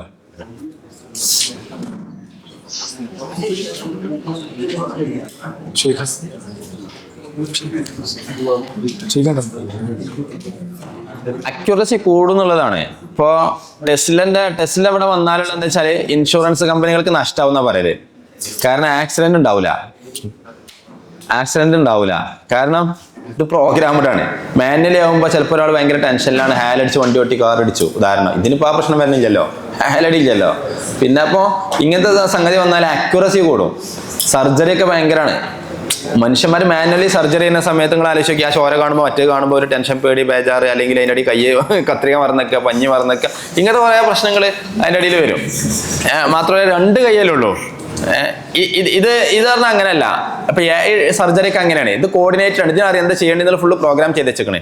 കുറേ കൈകളുണ്ടാവും, തുന്നാന്, സ്റ്റിച്ച് ചെയ്യാനും മറ്റേ കട്ട് ചെയ്യാനൊക്കെ കുറേ സാധനങ്ങൾ ഉണ്ടാവും. ഒരു മണിക്കൂറൊക്കെ എടുത്ത് ചെയ്യേണ്ട സർജറി 10 മിനിറ്റോട് തീരും. കാരണം മനുഷ്യനല്ലല്ലോ, മെഷീനറീസ് അല്ലേ, പ്രോഗ്രാംഡ് അല്ലേ. പിന്നെ മാത്രമല്ല ഇത് ഏജന്റിക് ആണ്. ഏജന്റിക് എന്ന് പറഞ്ഞാൽ ഓട്ടോണമസ് ആണ്. സെൻസറുകളും ക്യാമറകളും നോക്കിയിട്ട് റിയൽ ടൈം സാധനങ്ങളെ അനലൈസ് ചെയ്തിട്ട് സ്വന്തമായിട്ട് തീരുമാനം എടുക്കാൻ പറ്റും. ഇപ്പൊ ടെസ്റ്റിൽ ഇങ്ങനെ പോകുന്ന സമയത്ത് ഒരു പെഡസ്ട്രിയൻ ഒരു നടക്കുന്ന ഒരാൾ വന്നാൽ അപ്പൊ തന്നെ സെൻസർ ഐഡന്റിഫൈ ചെയ്യുന്ന ഒരു മനുഷ്യനാണ് ഐഡന്റിഫൈ ചെയ്യുന്നു, ഇത്ര ഡിസ്റ്റൻസിലാണ് ഐഡന്റിഫൈ ചെയ്യുന്നു, ഓട്ടോമാറ്റിക് വണ്ടി അവിടെ നിൽക്കുന്നു. ഇത് അപ്പം കൊടുക്കുന്ന ഡാറ്റ അല്ല, അതിൽ നിന്ന് കിട്ടുന്ന സെൻസേഴ്സ് വഴി കിട്ടുന്ന ഡാറ്റയെ പ്രോസസ്സ് ചെയ്ത് മൂപ്പരെന്നെ സ്വന്തമായിട്ട് തീരുമാനിക്കുകയാണ്. ഇതാണ് ഓട്ടോണമസ്. ഇപ്പൊ ട്രെൻഡിങ് അതാണ്, ഓട്ടോണമസ് ആയിട്ട് സ്വന്തമായിട്ട് തീരുമാനം എടുത്തിട്ട് ചെയ്യുന്ന സാധനങ്ങൾ, AI. നമ്മളൊന്നും അറിയണ്ട, സ്വന്തം മൂപ്പരനെ തീരുമാനിക്കും. അങ്ങനത്തെ റോബോട്ട്സ് ഒക്കെ ഇനി വീട്ടിൽ വരും, കുട്ടികളൊക്കെ നോക്കും, കുട്ടികളെ വീണ മൂപ്പരനെ പോയി ആലോചിക്കും, മരുന്നൊക്കെ തേച്ചു കൊടുക്കും, അങ്ങനെ ഒക്കെ ഓട്ടോണമസ് സ്വന്തമായിട്ട് തീരുമാനം എടുക്കും. ആ ലെവലിലേക്ക് സാധനം മാറിയിട്ടുണ്ട്. അപ്പൊ ഇങ്ങനത്തെ സാധനങ്ങൾ വന്നാൽ അക്യുറസി കൂടും. മനുഷ്യന്മാർ ചെയ്യുമ്പോഴല്ലേ കുറെ പ്രശ്നങ്ങൾ വരിക. ഒരു അക്യുറസി കൂടും, സർജറി കുറെ സക്സസ് ആവും, കുറെ പ്രശ്നങ്ങൾ ഒഴിവായി കിട്ടും. പിന്നെ അങ്ങനെ കുറെ സാധനങ്ങൾ എല്ലാ ഫീൽഡിലും അക്യുറസി കൂടും. അപ്പോൾ മനുഷ്യന്മാർക്ക് സുഖമാണ്. അപ്പൊ ഇത് പഠിച്ചോണ്ട് സുന്നത്താണെന്ന് ഞാൻ പറയണത്. ഇതൊരു മനുഷ്യന്റെ ആവശ്യമാണ് ഈ സാധനം. അത് ഇക്രന്ന് വന്നതാണ് ഈ ഇന്നോവേഷനും ഈ ഗ്ലോബലൈസേഷനൊക്കെ. വലൈക്കും അസ്സലാം. ഫിഖില് നമ്മളെ എല്ലാ മദ്ഹബിനും മൻഹജുണ്ടല്ലോ, റിസർച്ച് നടത്തണ്ടേ. അപ്പോൾ ഈ മൻഹജ് നേരെ അതിന് കൊടുത്തു കഴിഞ്ഞാൽ പിന്നെ സ്കോളേഴ്സിന് ആവശ്യമില്ലല്ലോ. മൻഹജ് വെച്ച് തന്നെ റിസർച്ച് നടത്തി അതിൻ്റെ ഔട്ട്പുട്ട് AI തരുമല്ലോ. അപ്പോൾ നമ്മളെ സ്കോളേഴ്സിനെ റീപ്ലേസ് ചെയ്യില്ല. സ്കോളേഴ്സിനെ റീപ്ലേസ് ചെയ്യണില്ല. അപ്പോൾ ഒരാൾ നിസ്കാരം ശരിയാണെങ്കിൽ അയാൾ മുക്കല്ലഫ് ആവണം. അപ്പോൾ ഒരു AI നിസ്കരിച്ചാലും റോബോട്ട് നിസ്കരിച്ചാലും നിസ്കാരം ആവില്ല. പിന്നെ നമ്മൾ ഒരു മനുഷ്യന് ഇപ്പോൾ ഉദാഹരണം ഒരു പക്ഷിനെ അറക്കണമെങ്കിൽ പിന്നെ അറവ് ശരിയാവണമെങ്കിൽ അത് മനുഷ്യനെ അറക്കണം, ബിസ്മില്ലണം. അപ്പോൾ മെഷീനുകളാണ് അറക്കണത്. അപ്പോൾ അവിടെ സ്വിച്ച് ഇടുന്ന ആൾ മുസ്ലിം ആയാൽ മതി. അവിടെ മുസ്ലിം വേണം സ്വിച്ച് ഇടാൻ. അപ്പോൾ ഇങ്ങനെയുള്ളൊരു മസാല കിട്ടി. ഈ നെക്കൽ ചെയ്യുന്ന ഒരാൾ മുക്കല്ലഫ് ആവണം, അക്കലും ബാല്യവും തെക്കലീഫുള്ളൊരു മനുഷ്യനാവണം. അപ്പോഴേ എന്താവുന്നുള്ളതും അത് ആ ഒരു മസാല നെക്കൽ ചെയ്യുന്ന അവസ്ഥയ്ക്ക് എത്തണുള്ളൂ. മറ്റേത് നെക്കലാവണില്ല. അപ്പോൾ ഒരു കിതാബാണ് കൊണ്ടുപോയി കൊടുത്താൽ അതിൽ മസാല ഉണ്ടല്ലോ, അത് നെക്കലായിട്ടില്ലല്ലോ. ആ കിതാബ് ആ മസാല എടുത്ത് ഒരാൾ പറഞ്ഞു കൊടുക്കുമ്പോഴാണ് നെക്കലാവണേ എന്ന് പറഞ്ഞ പോലെ. ഹാക്കിമിന്റെ റോള് പറ്റൂല AIക്ക്? ഹാക്കിമിനും ഇതേപോലെ കുറെ നിബന്ധനകളില്ലേ. ഒരു ഹാക്കിമ് ആരായിരിക്കണം, പിന്നെ ഹുക്കുമ എങ്ങനെ പുറപ്പെടുവിക്കണം, ആ നിയമങ്ങളിലൊക്കെ ഇത് പുറത്താവണത് മുക്കല്ലഫ എന്നുള്ള സാധനത്തിൽ നിന്ന് ഈ സാധനം പുറത്താവൂലേ. തെക്ലീഫില്ലല്ലോ, ഇമോഷൻ ഇല്ലല്ലോ. ഇതൊരു ടൂളാണ്, ജസ്റ്റ് കത്തിയെ പോലെ. അപ്പൊ കത്തി സ്വന്തം അറക്കണില്ലല്ലോ കോയിനെ. അപ്പോൾ ഒരു ഓട്ടോമാറ്റിക്കായി നമ്മളൊരു AI കത്തി ഡെവലപ്പ് ചെയ്തു, കോയിനെ അറക്കണേ. കോയിനെ കണ്ടാൽ കത്തി പോയി അറക്കും. ഉദാഹരണം പറയണേ. അപ്പോൾ ആരാ അർത്ഥത്? അത് ഡെവലപ്പ് ചെയ്ത ആളാണ്. കാരണം അയാൾ പ്രോഗ്രാം ചെയ്തു, അയാൾ മുസ്ലിം ആയിരിക്കണം എന്നുള്ളതാണ്. അല്ലെങ്കിൽ ആ മെഷീൻ വാങ്ങിയ ആൾ എന്നിട്ട് പേരെ കൊടുന്നച്ചാൾ മുസ്ലിം ആയിരിക്കണം എന്നുള്ളതാണ് അവിടുത്തെ നിയമം. ആ ഒരു സാധനം വരും വരും. അപ്പോൾ AI ടൂള് മാത്രമാണ്, ഈ കത്തിൻ്റെ റോള് മാത്രമാണ് ശരിക്കും AIക്കുള്ളത്. അതല്ലാതെ മനുഷ്യൻ എന്നുള്ള സാധനത്തിനാണ് റീപ്ലേസ് ചെയ്യണില്ല. അപ്പോൾ മനുഷ്യന് തെറ്റാതെ നക്കൽ ചെയ്യാൻ പറ്റും AI ഉണ്ടായതുകൊണ്ട്. അതൊരു ടൂള് നമുക്ക് അവിടെ ഉണ്ട്. ഹുക്കുമ പറയുമ്പോൾ ഡെസിഷൻസ് എടുക്കാൻ ഇപ്പോൾ ഉദാഹരണം നല്ലൊരു തീരുമാനം വേണം. എന്താ ചെയ്യേണ്ടത് അറിയില്ല. ഹൈക്കമാൻഡ് വരെ പകച്ചു പോകുന്ന തീരുമാനമാണ്. 3 മുഖ്യമന്ത്രിമാർ. ഒരാൾ ഇതിനെ വളർത്തി കീ പോസ്റ്റിൽ എത്തിയ ആള്, രണ്ടാമത്തെ ആള് ഇതിനു വേണ്ടി കുറെ കാലം വണ്ടി നടന്ന് പിന്നെ ക്ഷീണിച്ച ആള്, മൂന്നാമത് അയാൾ ക്ഷീണിച്ചപ്പോൾ ഇതിനെ ഏറ്റെടുത്ത് നല്ല കോലത്തിലാക്കിയ ആള്. ഇതിലിപ്പോൾ ആരെ മുഖ്യമന്ത്രിയാക്കും? AIക്ക് ഡാറ്റ മൊത്തം കൊടുക്കുക, ഡെസിഷൻ എടുക്കാൻ പറയാം. മുപ്പര് നല്ലൊരു തീരുമാനം എടുത്തുന്നുള്ളൂ. ഉദാഹരണം പറയാം. അപ്പോൾ ഇത് തീരുമാനം തരുന്നോണ്ട് ഇതാണ് തീരുമാനം എടുത്തെന്ന് പറയാൻ പറ്റില്ല. ഈ തീരുമാനത്തെ നമ്മൾ ആക്സെപ്റ്റ് ചെയ്തിട്ട് നമ്മളോട് പറയുമ്പോൾ പറയുന്ന ആൾ തീരുമാനമാണിത്. അപ്പൊ ഇയാളെ സഹായിച്ചൊരു ടൂളാണ് സത്യം പറഞ്ഞ AI. അത്രേ ഉള്ളൂ. വലൈക്കും അസ്സലാം. ഇപ്പൊ ഈ മൊഡേണിറ്റിന്റെ ഒരു ആർഗ്യുമെന്റ് ആയിട്ട് വരുന്ന സാധനമാണ്, അല്ലെങ്കിൽ നമ്മുടെ ഷുഐബ് മാലിക്കിനെ പോലുള്ള ഇസ്ലാമിക് സ്കോളേഴ്സ് ഒക്കെ പറഞ്ഞ സാധനമാണ്. നമ്മൾ എന്തിനപ്പുറം AI ഇപ്പൊ ചില ആളുകൾ കല്യാണം കഴിക്കണ AI ടൂളിനെ, അല്ലെങ്കിൽ ജപ്പാൻ അതുപോലെ സ്ഥലങ്ങളിലൊക്കെ. അപ്പോൾ ഇത്തരത്തില് AI ഒരു മനുഷ്യനൊരു വാല്യൂവിനെ ഡിക്രീസ് ചെയ്യുന്നുണ്ടോ? ഒരു ഇന്റർനെറ്റ് ദൈവമായിട്ട് കണ്ടിട്ട്, അല്ലെങ്കിൽ ഗോഡായിട്ട് കണ്ടിട്ട്, അല്ലെങ്കിൽ തിയോളജിനെ മനുഷ്യന്റെ തിയോസെൻട്രിക്കിൽ നിന്ന് ഒരു ആന്ത്രോപ്പോസെൻട്രിലേക്ക് മാറ്റാനുള്ളൊരു വസ്തുവായിട്ട് ആധുനികത AI ഉപയോഗിക്കുന്നുണ്ടോ? മനുഷ്യരിൽ നിന്ന് കിട്ടേണ്ടത് മനുഷ്യരിൽ നിന്ന് കിട്ടാത്താകുമ്പോൾ കിട്ടുന്നിടത്തേക്ക് ചായുന്നു എന്നുള്ളൊരു സാധനമാണ് ഇപ്പോൾ സംഭവിക്കുന്നത്. യൂറോപ്പിലൊക്കെ കുറേ ആളുകൾ പെറ്റ്സിനെ വളർത്തുന്നുണ്ട്. കാരണം എന്താ വെച്ചാൽ മനുഷ്യന്മാരേക്ക് ഒന്ന് സ്നേഹം കിട്ടണില്ല. പെറ്റ്സിനെ ഭോഗിക്കുന്ന ആൾക്കാരുണ്ട്.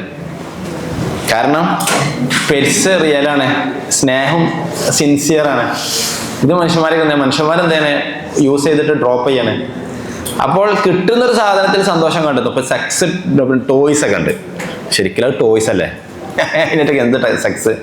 പക്ഷെ അത് അവൈലബിൾ ആണ്. മറ്റേത് അവൈലബിൾ ആണ് ചില ആൾക്കാർക്ക്. ഉദാഹരണം, അല്ലെങ്കിൽ മറ്റാളുകൾ കിട്ടുന്നില്ല, അല്ലെങ്കിൽ അത് സന്തോഷം കണ്ടെത്താൻ കഴിയുന്നില്ല, അല്ലെങ്കിൽ അത് അവർക്ക് അതിലെ ഓർഗാസം അല്ലെങ്കിൽ അത് സംബന്ധമായിട്ടുള്ള സാധനങ്ങളൊന്നും കിട്ടണില്ല. കുറേ കൗൺസിലിംഗ് കേസ് അതുമായി ബന്ധപ്പെട്ടാണ് വരുന്നത്. അപ്പോൾ മനുഷ്യനിൽ നിന്ന് കിട്ടേണ്ട ഒരു സാധനം മനുഷ്യനിൽ നിന്ന് കിട്ടാതാവുമ്പോൾ കിട്ടുന്നിടത്തേക്ക് ചായ എന്നുള്ളൊരു സംഗതി ഏതൊരാൾക്കും ഉണ്ടാവും. ആ ഒരു സംഗതിയാണ്. ഇപ്പോൾ ടെൻഷനുള്ള സമയത്ത് പെറ്റ്സിനെ വളർത്തിയാൽ മതി. കാരണം അറ്റങ്ങൾ നമ്മൾ സ്നേഹിക്കുന്നു, ആ ഒരു സന്തോഷം കാണുന്നു. അപ്പോൾ ആ ഒരു സംഗതി. അപ്പോൾ മനുഷ്യനെ റീപ്ലേസ് ചെയ്യണില്ല, മനുഷ്യനെ ഒന്നുകൂടി പെർഫെക്റ്റ് ആവണം എന്നുള്ളൊരു മെസ്സേജാണ് തരുന്നത്. മനുഷ്യൻ മനുഷ്യനാവണം എന്നുള്ളൊരു മെസ്സേജാണ് തരുന്നത്. മനുഷ്യനെ ഒന്നും കൂടെ സ്നേഹിക്കണം എന്നുള്ളൊരു മെസ്സേജാണ് തരുന്നത്. പിന്നെ ചില ആൾക്കാർ എന്ത് ചെയ്യുന്നുണ്ട്, അതിനെ പ്രണയിക്കുന്നുണ്ട്. അതൊക്കെ എന്താണെന്ന് വെച്ചാൽ അവസരങ്ങളില്ല, അല്ലെങ്കിൽ വേറെ പ്രശ്നങ്ങളുണ്ട് അവർക്ക്. ഇന്നാള് ചങ്ങായി ഒരു ആസാമി കൊച്ചിക്ക് വന്നിരുന്നു. ഒരു പെണ്ണിനെ അശ്വതി അച്ചു എന്ന് പറയുന്ന ഒരു പെണ്ണിനെ ഇൻസ്റ്റാഗ്രാമിൽ പരിചയപ്പെടുകയും സ്നേഹിക്കുകയും ലാസ്റ്റ് രണ്ടുപേരും കല്യാണം കഴിക്കാമെന്ന് തീരുമാനിക്കുകയും ഒക്കെ ചെയ്ത് ലാസ്റ്റ് അശ്വതി അച്ചു ഒരു ഡേറ്റ് പറഞ്ഞ് ഞാൻ നിങ്ങോട്ട് പോകാന്നൊക്കെ പറഞ്ഞ് ആ ദിവസം അവനെ കല്യാണ ഡ്രസ്സൊക്കെ വാങ്ങി കൊച്ചിയിലെത്തി. അതിനോട് അഡ്രസ്സ് അന്വേഷിച്ചപ്പോൾ ഒപ്പളാൾ കാണിച്ചു കൊടുത്തപ്പോൾ അയാൾ പറഞ്ഞത് മനുഷ്യനല്ല, AI ആണ്. ഒരിക്കലും എനിക്ക് വിശ്വാസമായില്ല. അപ്പോൾ അവനക്ക് വിശ്വാസമാകാൻ വേണ്ടി അയാൾ ഇൻസ്റ്റാഗ്രാമിൽ വന്നിട്ട് സെയിം അശ്വതി അച്ചുവിനോട് ചാറ്റ് ചെയ്തു. ഇയാളോട് ഇതുപോലെ ചാറ്റ് ചെയ്ത് അശ്വതി അച്ചു. അങ്ങനെ കരഞ്ഞിട്ടാണ് മനുഷ്യൻ പിന്നെ തിരിച്ചു പോയത്. സത്രത്തിലേക്ക് വന്ന സംഭവമാണത്. അപ്പൊ അതിൽ സംഭവിക്കുന്ന ഒരു സംഗതി തന്നെ, മനുഷ്യൻ്റെ നിന്ന് കിട്ടേണ്ട സാധനം കിട്ടാതാവുമ്പോൾ, മനുഷ്യനല്ലാതായി മാറുമ്പോൾ, എവിടെ നിന്നാണോ ഒരു സാധനം കിട്ടുന്നത് അവിടേക്ക് ആളുകൾ മാറുന്നു എന്നുള്ളതാണ്. അപ്പൊ മനുഷ്യനാവണം, മനുഷ്യനൊന്നുകൂടി മനുഷ്യന്റെ സ്വഭാവങ്ങളും വൈശിഷ്ട്യങ്ങളും സ്നേഹവും ഊട്ടണം എന്നുള്ള മെസ്സേജാണ് തരുന്നത്. കാരണം ഇതിനൊന്നും ഇമോഷൻസ് ഇല്ല, ഇമോഷൻസ് മനുഷ്യനേ ഉള്ളൂ. ഈ കൾച്ചറൽ ഫെനോമിനോളജി മനസ്സിലാക്കാൻ AIക്ക് പറ്റില്ല. ഇപ്പോൾ ഉദാഹരണം നമ്മൾ എത്യോഗ്രഫി സ്റ്റഡി എടുത്താൽ, ആന്ത്രോപോളജി സ്റ്റഡി എടുത്താൽ, അപ്പോൾ കുറച്ചും കൂടി ഡിസ്കോസീവായിട്ട് പഠിക്കണമെങ്കിൽ മനുഷ്യൻ്റെ ഇമോഷൻസ്, ഫീലിങ്സ്, ഇപ്പോൾ ഉദാഹരണം ഇപ്പോൾ ആന്ത്രോപോളജി ട്രെൻഡായ മണം, അതല്ലെങ്കിൽ നമ്മൾ ഉപയോഗിക്കുന്ന ഒരു മക്കബറെ പോലെ കിട്ടുമ്പോൾ ഒരു ഫീലിങ്സ്, മൗലൂദ് കിട്ടുന്ന ഫീലിങ്സ്. അപ്പോൾ ഇത്തരത്തിലുള്ള കാര്യങ്ങളിൽ AIൻ്റെ യൂസേജ് അല്ലെങ്കിൽ അതിൻ്റെ ലിമിറ്റ്സ് സ്വാഭാവികമായിട്ട് ഉണ്ടാവില്ലേ? തീർച്ചയായിട്ടും AIക്ക് ലിമിറ്റ്സ് ഉണ്ടാവും ചെയ്യും. ചിലപ്പോൾ മനുഷ്യന് കഴിയുന്നതിനേക്കാൾ കൂടി ചെയ്തു തരാൻ കഴിയും. ഇപ്പോൾ ഉദാഹരണം പറയണമെങ്കിൽ ഓരോ കൾച്ചറിനെ സൂചിപ്പിക്കുന്ന അവരുടെ വീഡിയോകൾ, അവരുടെ ചിത്രങ്ങൾ, പിന്നെ അതുമായി ബന്ധപ്പെട്ട അവരുടെ ആർട്ടിക്കിൾസ്, ഈ സാധനങ്ങളൊക്കെ മൾട്ടി മോഡലായിട്ട് നമ്മൾ പ്രോംപ്റ്റ് കൊടുത്തിട്ട് ഇവരുടെ കൾച്ചർ എന്താണെന്ന് പറഞ്ഞാൽ ഡീപ്പ് അനാലിസിസ് നടത്തും. ഓരോ പിക്ചറുകളും, ആ പിക്ചറിൽ അവർ ഓരോ സാധനത്തിലും ഫോക്കസ് ചെയ്യുന്നുണ്ടാവും, ഓരോ കൾച്ചറുകളും. അപ്പോൾ നമ്മൾ മാനുവലി ചെയ്യുന്നതിനേക്കാളും കൂടുതൽ, പ്രത്യേകിച്ചും ആ നാട്ടിലത്തെ ആളുകളുടെ സംസാരം, സ്ലാങ്, ഇതൊക്കെ അപ്ലോഡ് ചെയ്യാം. അപ്ലോഡ് ചെയ്തിട്ട് ആ കൾച്ചർ നമുക്ക് പറഞ്ഞുതരാൻ പറഞ്ഞാൽ വളരെ ഡീപ്പായിട്ട് ഒരു സ്റ്റഡി നടത്തി പറഞ്ഞുതരും. ഇത് നമുക്ക് ചെയ്യാൻ പറ്റിക്കൊള്ളുന്നില്ല. ഇപ്പോൾ വേറെ ഉദാഹരണം പറഞ്ഞാൽ മനസ്സിലാവും. ഇപ്പോൾ ആയിരക്കണക്കിന്, പതിനായിരക്കണക്കിന്, കോടിക്കണക്കിന് MRI സ്കാനിങ് റിപ്പോർട്ടുകൾ പരിശോധിച്ച് പാറ്റേൺസ് അനാലിസിസ് ചെയ്ത് ശീലമുള്ള ആളാണ് AI. അപ്പം നമ്മളൊരു MRI സ്കാനിങ് കൊടുത്താൽ ഇനി ഭാവിയിൽ ഇയാൾക്ക് വരാനുള്ള അസുഖം വരെ ഈ AI പറഞ്ഞുതരും. എങ്ങനെയാന്ന് വെച്ചാൽ ഇതിലുള്ള ഇയാളുടെ സെല്ലുകൾ, കോശങ്ങൾ, ഇതിൻ്റെ ഘടനകളൊക്കെ നോക്കിയിട്ട് ഇതേപോലത്തെ ഘടനയുള്ള ആളുകൾ അങ്ങനത്തെ പാറ്റേൺ അനാലിസിസ് നടത്തിയിട്ട് അവരുടെ ലൈഫ് എങ്ങനെയാണ്, അവർക്ക് എന്തൊക്കെ സംഭവിച്ചു, അതൊക്കെ നോക്കിയിട്ട് നമുക്ക് പറഞ്ഞുതരും. ഇത് എവിടെ നിന്ന് കിട്ടുന്നത് വെച്ചാൽ ഹൺഡ്രഡ്സ് ഓഫ് ഡാറ്റയിൽ റിസർച്ച് നടത്തിയിട്ട് കിട്ടുന്ന ഒരു ഇതാണ്. അത് മനുഷ്യന് ചിലപ്പോൾ കഴിഞ്ഞോളുന്നില്ല. ഈ അടുത്ത് നിങ്ങൾ മറിമായത്തിലടക്കം കണ്ടിട്ടുണ്ടാവും സാധനം. ഇപ്പോൾ ഒരു പെണ്ണ് ശരിക്കും ഉണ്ടായ സംഗതിയാണ്. ഓൾ എന്ത് ചെയ്ത്, ഓളൊരു ഫോട്ടോ കൊടുത്ത്, ഇവിടെയൊക്കെ മറിച്ചിട്ടുള്ളൊരു ഫോട്ടോ, എന്നിട്ട് ആ കൊടുത്തിട്ട് ഓളെ വേറെ ഡ്രസ്സ് ഇട്ടിട്ടാണ്ട് ആ ഫോട്ടോക്ക് മാറ്റാൻ പറഞ്ഞേ. അപ്പോൾ ആ ഡ്രസ്സ് ഏതാണ്, ഇത്ര ഉള്ളൂ ആ ഡ്രസ്സ്. ആ മാറ്റിയ സമയത്ത് ആ പെണ്ണിൻ്റെ കയ്യിൻ്റെ അവിടെ ഒരു മറുകുണ്ട്, ശരിക്കും ആ പെണ്ണിനോട് ഒരു മറുകുണ്ട്. ഓളെ കൊടുത്ത ഫോട്ടോത്തിൽ ഇവിടെ കാണില്ല, ഇവിടെയൊക്കെ ഡ്രസ്സ് ഉണ്ട്. പക്ഷേ AI ജനറേറ്റ് ചെയ്ത് കൊടുത്ത ഫോട്ടോയിൽ ഓൾക്ക് ഇവിടെ മറുകുണ്ട്, റിയലി ഓൾക്ക് ആ മറുകുണ്ട്. ഇത് AI കൊടുന്ന് കിട്ടി. അപ്പോൾ ഒരാളുടെ ജീനുകളെ, സെല്ലുകളെ, പിന്നെ ഈ സാധനമൊക്കെ അനലൈസ് ചെയ്യാനുള്ള ഡീപ്പ് അനാലിറ്റിക്കൽ സ്കില്ല് ഈ സാധനത്തിനുണ്ട്. അപ്പോൾ ഈ കൾച്ചറൽ സാധനങ്ങൾ നമുക്ക് കമ്പയർ ചെയ്യാനും കൾച്ചറൽ സാധനം ഡീകോഡ് ചെയ്യാനും അനലൈസ് ചെയ്യാനൊക്കെ ഈ സാധനം വളരെ ഉപകാരമാണ്. എത്രത്തോളം എന്ന് പറഞ്ഞാൽ ഇപ്പോൾ ഒരു നിങ്ങളെ സംസാരങ്ങളുടെ വോയിസ്, ഇപ്പോൾ ഉദാഹരണം തക്കീയുദ്ദീൻ്റെ ഒരു വോയിസ്, ഓൻ സംസാരിക്കുന്ന സൗണ്ട് ഓൻ ChatGPTയിൽ അപ്ലോഡ് ചെയ്തിട്ട് പറയണേ ബി എ സ്പീച്ച് അനലിസ്റ്റ്, ഒരു സ്പീച്ച് അനലിസ്റ്റ് ആവണം. എന്നിട്ട് എൻ്റെ പേഴ്സണാലിറ്റി എനിക്ക് പറഞ്ഞുതരാന്ന് പറഞ്ഞാൽ ഓൻ്റെ സൗണ്ട് കേട്ടിട്ട് ഓൻ്റെ പേഴ്സണാലിറ്റി, ഓൻ്റെ ഡിഫക്റ്റുകൾ, ഓൻ്റെ എല്ലാ സാധനം വിശദീകരിച്ചു തരും. ഇത് എവിടെ നിന്ന് കിട്ടണമെന്ന് വെച്ചാൽ നമ്മളെ സൗണ്ടിലുള്ള പാറ്റേൺ ആണ്. നമ്മുടെ സ്പേസ് എത്രത്തോളം വരേണ്ടത്, വാക്കുകൾക്കിടയിൽ എത്രത്തോളം പിച്ച് ഉണ്ട്, ബാസ് ഉണ്ട്, ഇത് സന്തോഷമാണോ, ഹാപ്പി, അങ്ങനെ ഓരോ സാധനം ഡീപ്പായിട്ട് അനലൈസ് ചെയ്തിട്ട് അവനെ കുറിച്ച് എല്ലാ ഡീറ്റെയിൽസ് നമുക്ക് പറഞ്ഞുതരും. ഇത് എവിടെ നിന്ന് കിട്ടണമെന്ന് വെച്ചാൽ പാറ്റേൺ അനാലിസിസ് ആണ്. അപ്പോൾ ഇങ്ങനെയുള്ള ഈ കൾച്ചറൽ ആന്ത്രോപോളജിക്കൽ സ്റ്റഡീസിനൊക്കെ ഈ സാധനം നല്ല ഉപകാരപ്പെടും.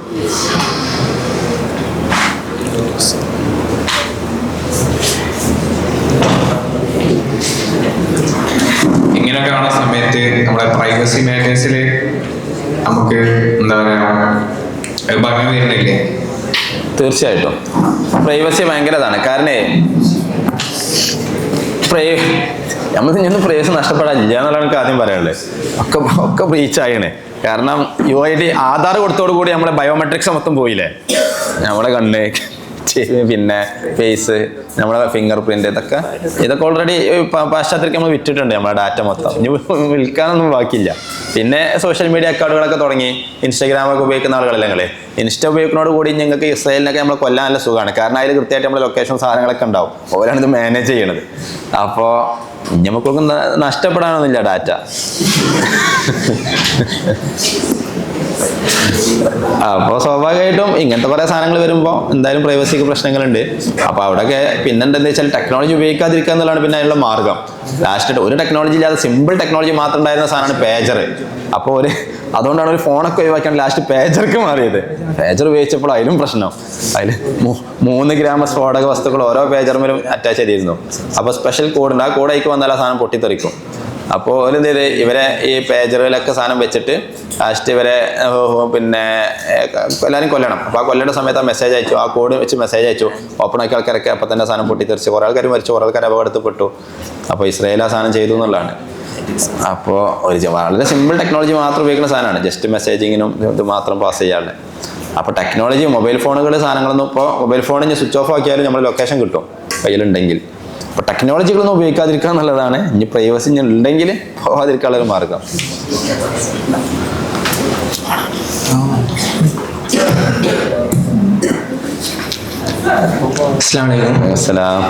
ഇതുവരെ ഒരു അക്കാഡമിക്സ് റിസർച്ച് കാര്യങ്ങളൊക്കെ ആയിട്ട് സംസാരിച്ച് മെയിനായിട്ട് മൊയാൻ്റെ കീഴിലൊക്കെ കുറേ ഈ എൻ്റർപ്രണേഴ്സിന് വേണ്ടിയുള്ള സെഷൻസ് കാര്യങ്ങളൊക്കെ വെക്കുന്നതാണ്. അപ്പോൾ എനിക്കൊരു ചോദിക്കാനുള്ളത് ഒരു ബിസിനസ്സിൻ്റെ എൻ്റർപ്രണേഴ്സിനുള്ള മാർക്കറ്റിങ്, ബ്രാൻഡിങ് അങ്ങനത്തെ ലെവലിലേക്ക് വരുമ്പോൾ ഈ AI കൊണ്ടുള്ള ഉപകാരങ്ങൾ. അപ്പോൾ നമ്മളിപ്പോൾ ഉദാഹരണം പറയുകയാണെന്നുണ്ടെങ്കിൽ നമ്മളൊരു കണ്ടന്റ് ക്രിയേഷൻ ആണെങ്കിൽ പോലും നമ്മളൊരു പ്ലാനിങ്, ഐഡിയേഷൻ, എക്സിക്യൂഷൻ അങ്ങനത്തെ കുറേ കാര്യങ്ങൾ ചെയ്യാണ്ട് അതൊക്കെ ഈ AI കൊണ്ട് കിട്ടുകയാണെന്നുണ്ടെങ്കിൽ നമുക്ക് വലിയ പിന്നെ അല്ല എൻ്റർപ്രണേഴ്സ് കൂടുതലായിട്ട് AI യൂസ് ചെയ്യുന്ന ആൾക്കാരാണ് ഇപ്പോൾ കുറേ ഉള്ളത്.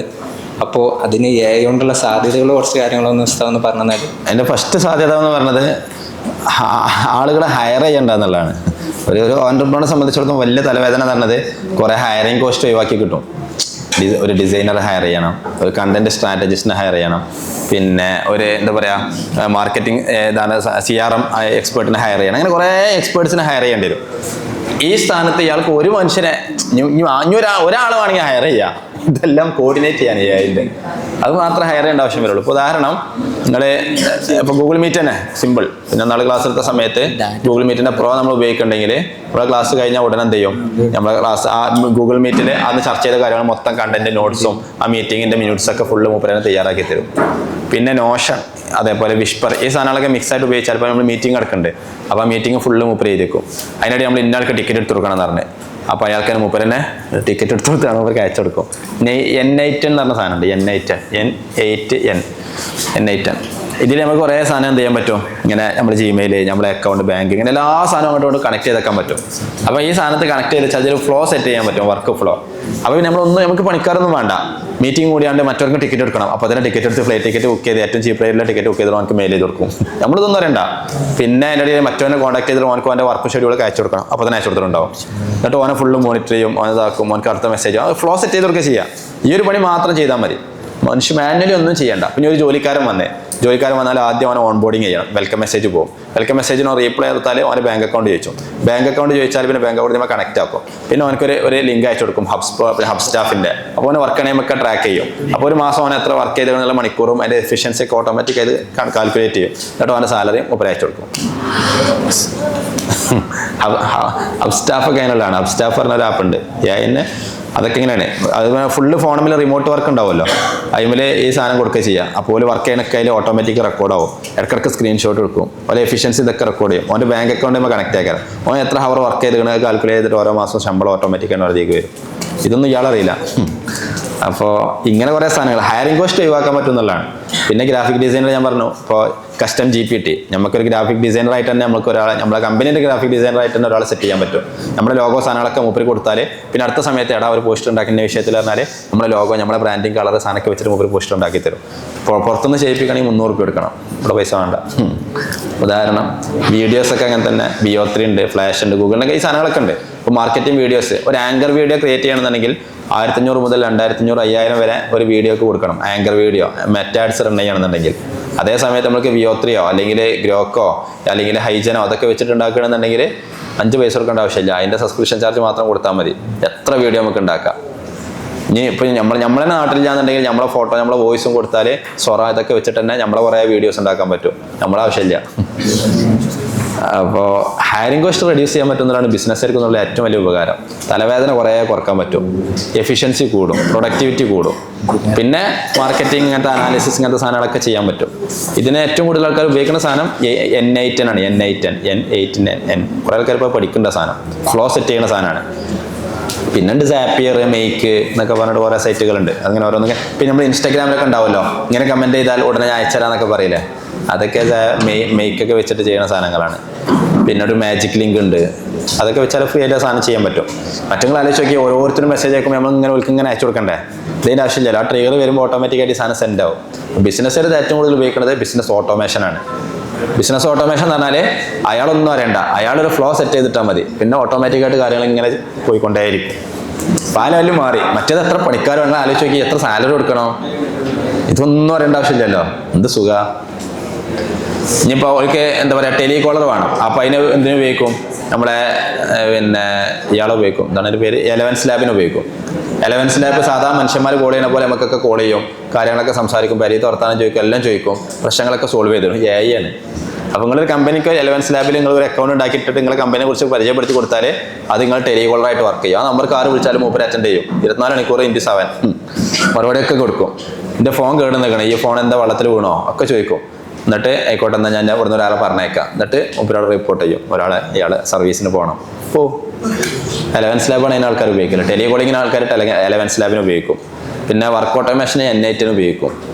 അപ്പോൾ ബിസിനസ് ഓട്ടോമേഷൻ എന്നുള്ളതാണ് ഇപ്പോൾ ട്രെൻഡ്. 100 പണിക്കാരെ വെക്കണോടത്ത് 1 പണിക്കാരനെ വെച്ചാൽ മതി AI-ൻ്റെ ഫ്ലോ ഒക്കെ സെറ്റ് ചെയ്യാൻ. എത്ര പൈസ ലാഭിക്കുക.